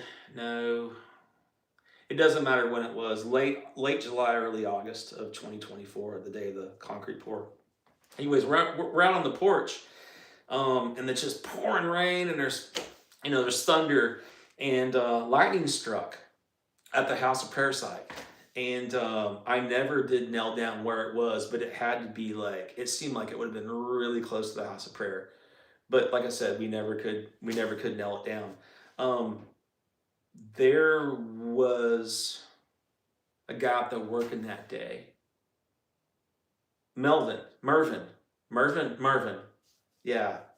I think he was either in his truck at the site or he was out there in it working. I'm not sure which, but he was there when it hit. And I did ask him which tree it was, and I think he said it was that cherry tree, but I never, when a tree gets hit by lightning, you can see marks. So unless it was on the side of the tree that faced the woods and it was like really thick brush around it, it either wasn't that tree or it wasn't facing us. So I never did figure it out, but I always thought it was strange that on the day of the concrete pour, lightning struck there. It's weird, man. It's weird stuff. Might be a mark there. Sweet puppies. Yeah, I'll try to bring Archie in here before it's over, and try to get him on camera for better or worse. Archie is less affectionate, and just more work dog. And, I've talked about him on camera before. He's a good dog, he's just wired differently. Jake's real affectionate and kind of needy sometimes, and Archie's just like, let me alone. He's like a grouchy old man, And then he's like a cat. He makes you work for his attention. Does Stephen Henson live real close to Titus? Well, I shouldn't say specifically, so I won't give you his address or whatever. I would say he lives now maybe 9 miles from Titus. That's fair to say. I don't think he'd be upset with me saying that. When I was there, he was living just down the road. I'll say that. He was within a half mile, okay? So, yep. So there's that. Chanting or reciting with clear pronunciation creates a steady rhythm that can build and amplify energy, which helps in reaching an altered state of consciousness necessary for effective magic. That's interesting. Okay, here we go. Witchcraft and magical traditions emphasizing precise pronunciation, vocal tone, and speaking aloud, or in parentheses, or speaking it into existence is considered crucial. Yeah, man, I can see that. Yeah, we're getting in all kinds of weird stuff there. Um, Look, people, if you're curious about this stuff, don't be. When I was young, I think like so many people did. I engaged with the Ouija board and all that, and I've kind of got a theory about it. You know, we acquired somebody had a Ouija board, and we played a Ouija board. Okay, and it, our hands were being moved, and then we ended up burning it, because we didn't want to do it again. And then one time, I guess I was like a freshman in college. We took a piece of cardboard, okay, got a marker, and we rewrote out all the stuff on it. And I'm not saying this to do it. I'm telling you not to do what I'm doing. And I feel like just talking about it is dangerous. So please don't do what I did. It's wrong, and I repent of this. But I'm just trying to illustrate something, okay? So this Ouija board, okay, that we made was made with a marker and a piece of cardboard, and then for the you have to have an object, okay? Like there's like an eye, a plastic eye. It's not shaped like an eye, but it's just like a clear piece of plastic, and that goes over the letters and stuff, and that's how you get a message. Well, we use just like a soda lid, a soda cap, like a soda bottle cap, and that thing, we put our hands on it, and it started moving around. And so I think it's so simple as to, if you have the will to engage and you make any willful engagement with the demonic, okay, in the realm of witchcraft and this stuff, you can tap into it, man. Don't do it. Like, don't. And I think there might have been, there may or may not have been grace with me. I don't know what kind of damage was done. Okay. Repenting brings forgiveness. Okay. But again, I don't know what curses were brought with that. There's curses and blessings. A curse is the absence of a blessing. It's the removal of blessing. Okay. So I don't know if I get everything restored. I really don't know. I'm just trying to say, don't do this if you have curiosity about it. And I'm also trying to bring out the fact that, Ance Purdy was saying, this chanting and whatnot, if you go and you put that thought process into engaging with this stuff, it's probably that simple. Again, don't do it. Our words are very powerful, and so yeah, let's just focus on honoring God, and not being curious about anything else. I can only imagine what a tormenting place Titus and Stephanie must be in. I believe that they are practicing witchcraft, and they're probably convinced and deluded and deceived into believing that there's no way out. Like the only way to move forward is that, well, okay, you've done all these things, and you were promised this reward, okay, for doing these evil things or whatever it is, or performing this witchcraft or whatever it is. And then maybe they find out, okay, well, they find out maybe if you don't make this sacrifice of this person or this thing or do this wicked act, something really horrible is going to come. So you've got to give, there's going to be give and take. And I would imagine when they're going to get so deep that at some point they can't come out of it. They're going to get so deep that, heck, maybe this explains why Solomon Hirschberg is no longer there. Maybe this explains how they got so deluded into allegedly, offering somebody to kill Jeff Kane and so on. And oh, what a mess. Okay, you're doing great work with the streaming. Hey, thank you, Aaron. I don't think I've ever seen your name on here before. I appreciate it. It's really scary to go on and just openly talk with no script for a lot of reasons. I mean, it's easy to make a mistake. And if nothing else, like these are legal matters, man. I've blasted the whole state police, and I've called out, I've told you all things, and I mean, yeah, it needs to be said. One of the issues is that guess what? Everything I told you is the truth. So sort that out, policemen. Sort that out, detectives. So they've got a record of this now, and so do I. But I'm just saying, like, if you got a problem with Titus Morris, let's get it done. I went to the FBI. Yeah, I went to the FBI, and we'll see. One other person told me they contacted the FBI back in 2024. So we'll see what fruit comes out of that. I'm at a point where,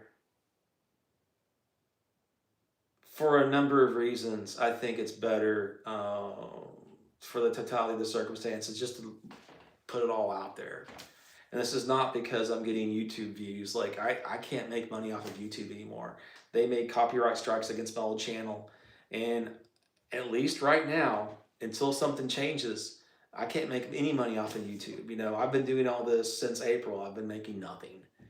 And, I made surprisingly little off of YouTube.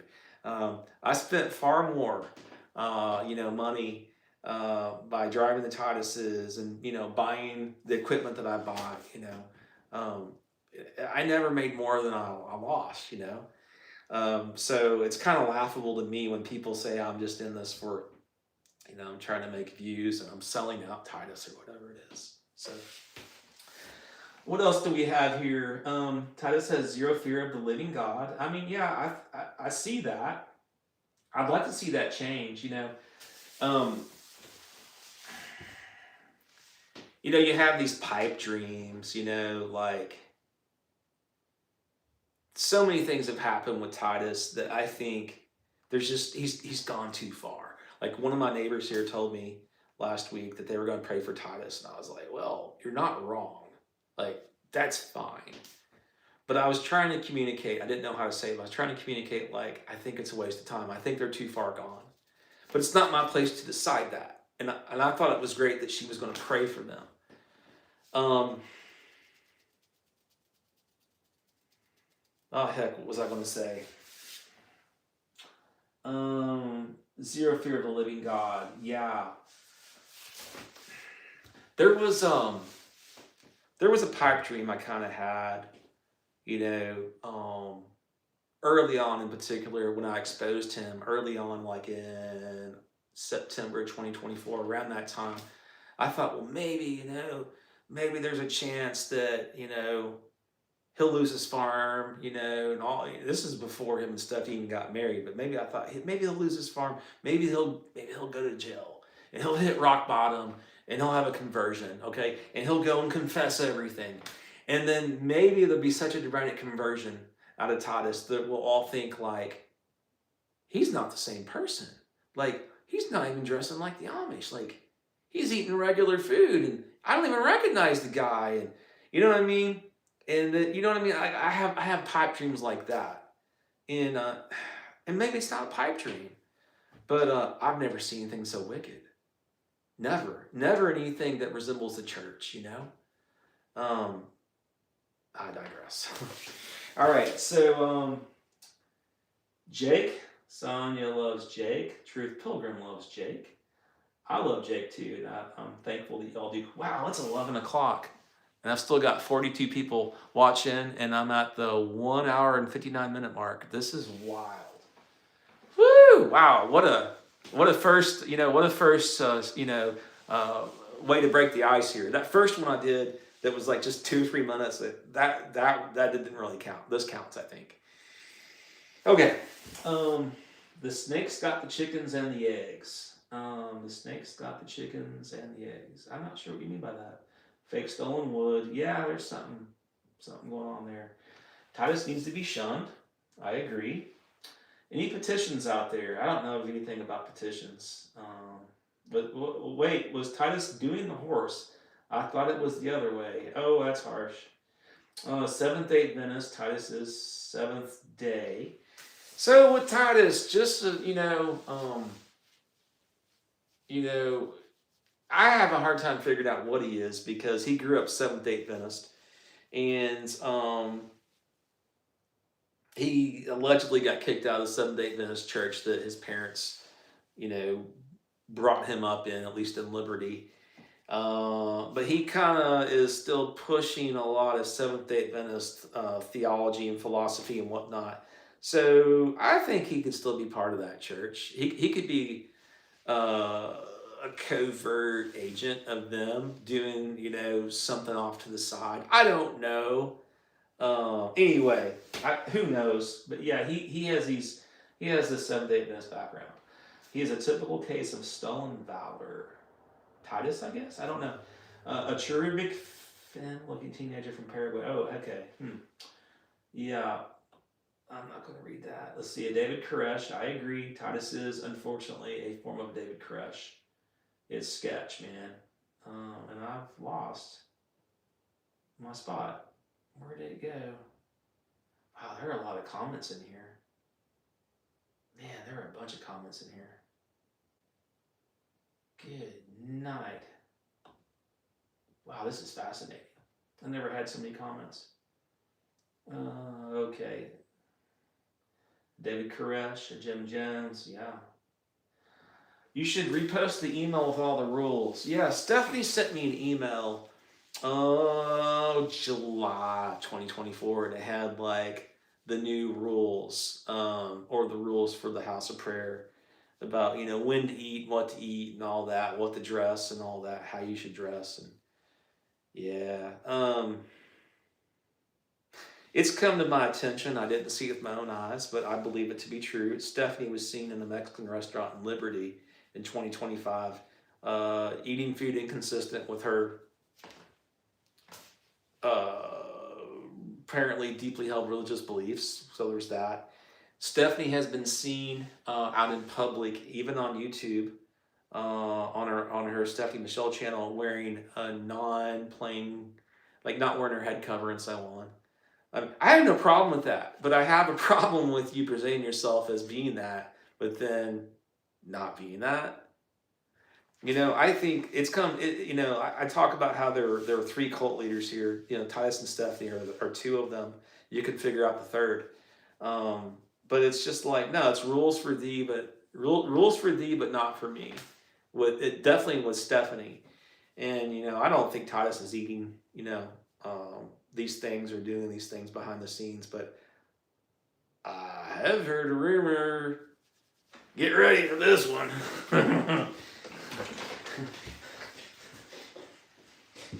Get ready, YouTube. I got one for you right here. Okay. But this is just a rumor, except it came from the Amish. I believe this to be true. I was told, what I'm about to tell you is a fact. I was told by an Amish person in the spring of 2025 that Titus was driving Stephanie's van on Chestnut Level Road, ran the stop sign that would be the intersection of Chestnut Level and probably South Fork Creek Road. It could have been Matherly. But I'm almost certain that would. I've like accidentally ran that stop sign before because it sneaks up on you. He ran the stop sign driving Stephanie's van, is the allegation, and almost hit an Amish buggy with women and children on it. And one of the women and children and Amish men present who were on that told me about it. And look, I believe it. And I've heard other things this week in that regard. Maybe I'm telling too much. I don't know. I digress. Okay, David Crush, blah, blah, blah, blah. Titus thinks he's a woman. Why would you say that? Okay. Titus eats too many dirt and rocks. I fear for the safety of his baby girl. Okay, so sad Mr. Sharkey said, I fear for the safety of his baby girl. So, based on the totality of the circumstances, I don't think Titus should be around this baby, and that's a terrible thing to say. But it has come to this. I think it's terrible. I don't think he should be around this child. And if you knew everything that I'd heard, 5% of what I heard is true. It's just scary. So just let it be. I am thinking that Titus's cheese slid all the way off the cracker. Ince Purdy, you're cracking me up, man. That's great. I guess Ince is a male name. Ince Purdy. Is that your first name, Ince? I don't know. Does Jeff and the children still live close by to Stephanie? I cannot say where they are. I won't say specifically where they are, but they're a long way away. Okay, they're a long way away, and that's not a secret. But yeah, they're gone. So on March 24th, 2025, Stephen Henson went into Casey County Court. And ironically, I'm almost certain that Stephanie requested the court date. I think that's the case because usually she would be the one like hanging the noose for herself. But so often she would go and like request a court date, and then people show up and just it's like a snowstorm against her. Like I'm not snow but brown stuff. Anyway, Stephen Henson shows up and testifies, and the judge had heard enough. Like Nolan Weddle, Jeff's attorney, another Weddle in this, by the way. Always thought that was strange. In Weddle County, you got all these Weddles. Even on Jeff's side, it's so weird. Good attorney, by the way. Yeah, I'm saying that now, but hopefully I'll say that in 10 years or next year. But I do find it very strange that even Jeff's attorney is a Weddle. It's so weird. Anyway, I think the judge had heard enough, and Nolan Weddle requested that Jeff be allowed to immediately flee Casey County and move out of state and take the kids with him, and he got that wish. March 10th, March 11th, I believe, of 2025, I filmed me and Jeff in his dad's cabin that's about 1.5 miles from Titus. And Jeff was royally freaked out. I was about as freaked out as Jeff, because you'd had the murder for hire, you'd had like the kind of like the death prophecy that Jeff was going to die on June 15th. All this stuff, and we knew about the murder for hire at that point. Like we knew about it on the 11th. We knew like 2 weeks before, or thereabouts, 2 weeks before. Court when Stephen Henson testified, I knew about it in advance. So here I am at Jeff's. I'm at Jeff's, okay? 1.5 miles from Titus. And 2 miles from Stephen Henson's house, okay? And there's maybe a paid hit on Jeff. And I'm gonna tell you something y'all didn't know, for better or for worse. But it was that day. It was that day or it's either that day or the day after. I took Jeff up to Hayes Draft Horses and Mules, and they were having a big shindig up there. They had people in from all over for a clinic. And the most famous YouTuber in Casey County, formerly of Tennessee and formerly of Wyoming, but Dwayne Knoll from Dry Creek Wrangler School. And from Tack Room Bible Talk, Dwayne Knoll's got way over 1 million subscribers, and I'm sure a lot of you have heard of Dwayne Knoll. And he lives in Casey County now. I didn't say that.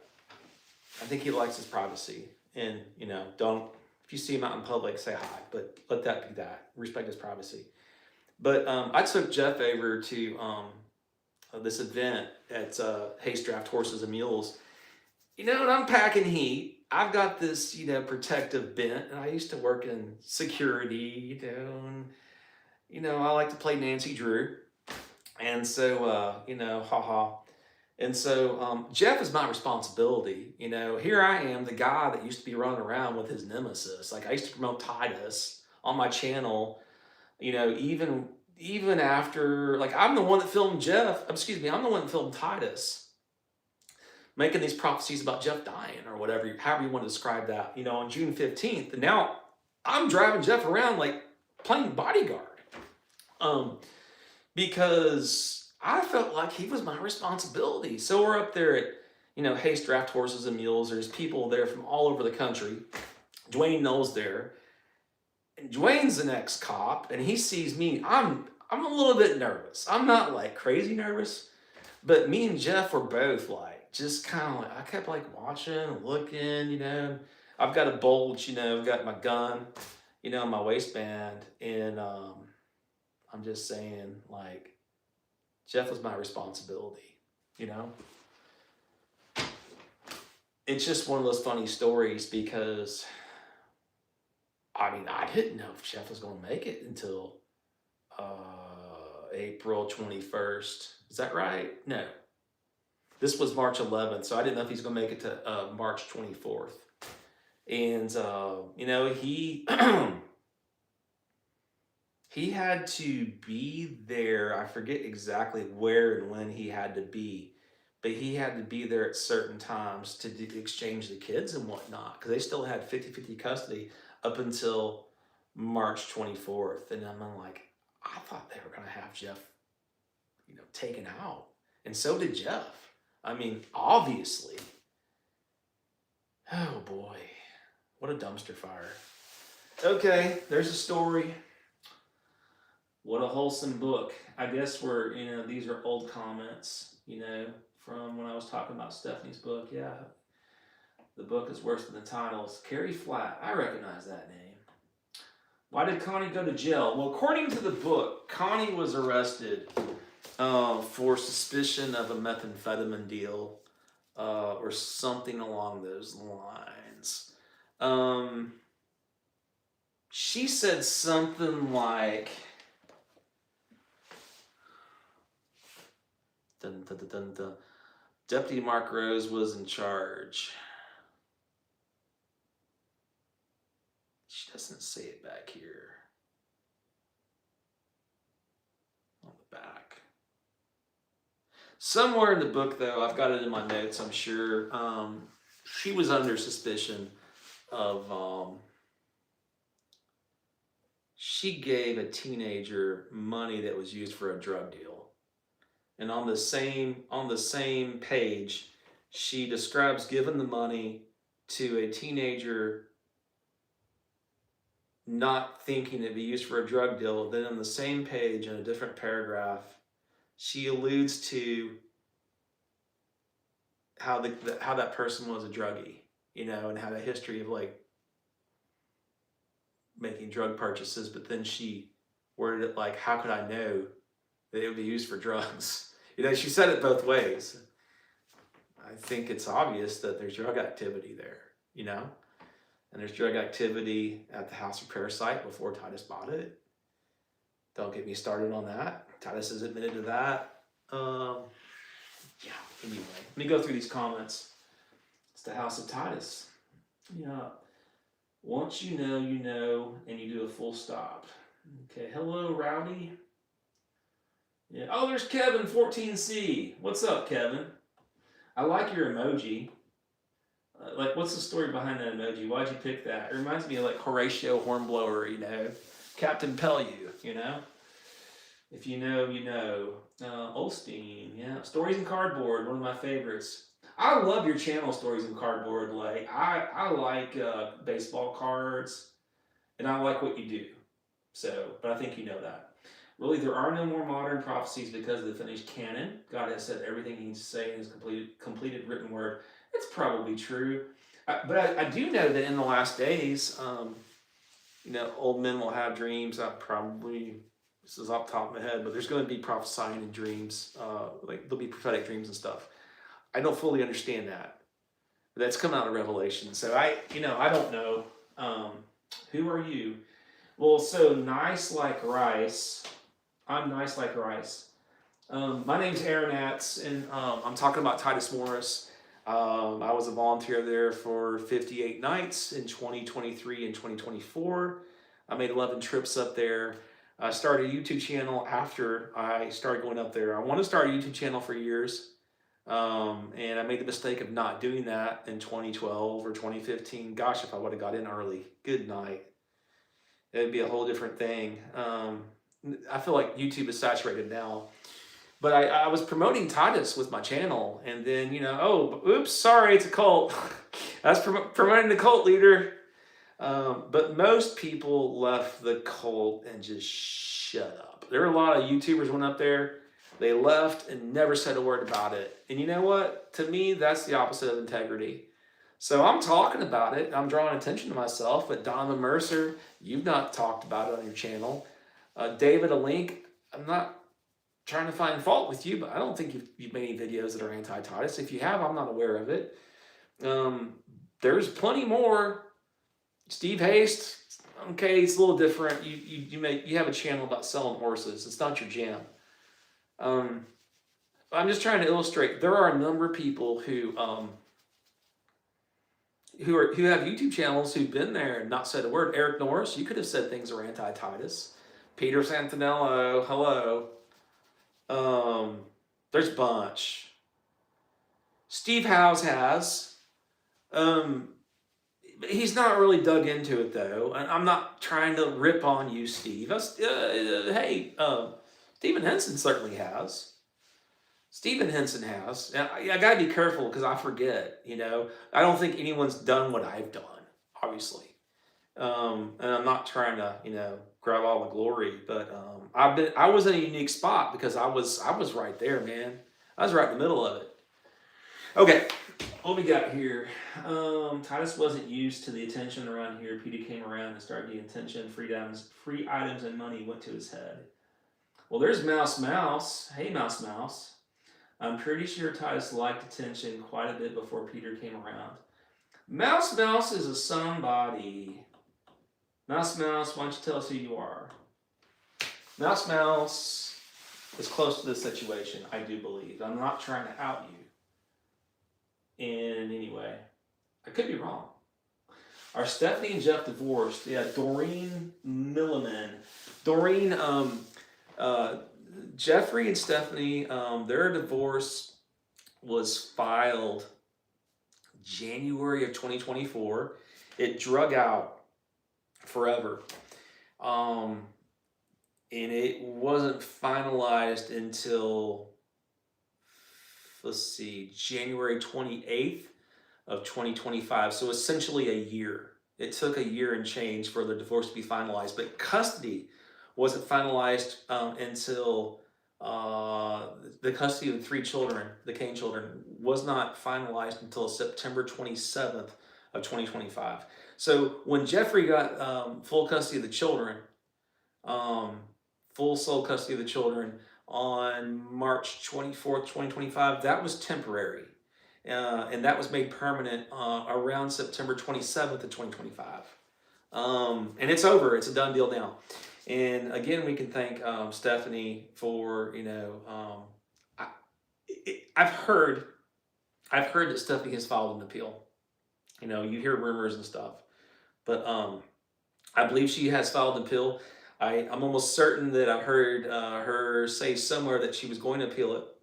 So it all adds up. But, I made a video to Stephanie in October or so, telling her why she lost custody of her children and so on. And it's like, I pretty much hit the nail on the head. It was a pretty good video. She just makes her life harder, because she's so dishonest about the whole thing, manipulative, dishonest, it would be better if she came out and just said, look, this is what happened. Okay. And Stephanie, if you're watching, you know, don't hate me. I mean, hello, like I didn't make you do the things you did. You know, you're the one that made the choices you made. Don't shoot the messenger. You know, I am the messenger in this situation, but if it wouldn't have been me, it might have been somebody else. I don't know. I was worried that it would not be somebody else, and I couldn't not. I had to say something. You know, and that's why I'm still in it. So I don't know to what degree me and my channel have what difference I've made in this situation. I don't think it's small at all. I think it's a major component of all this. The flip side of that is that Titus is a bit of a psychotic cult leader, in my opinion. So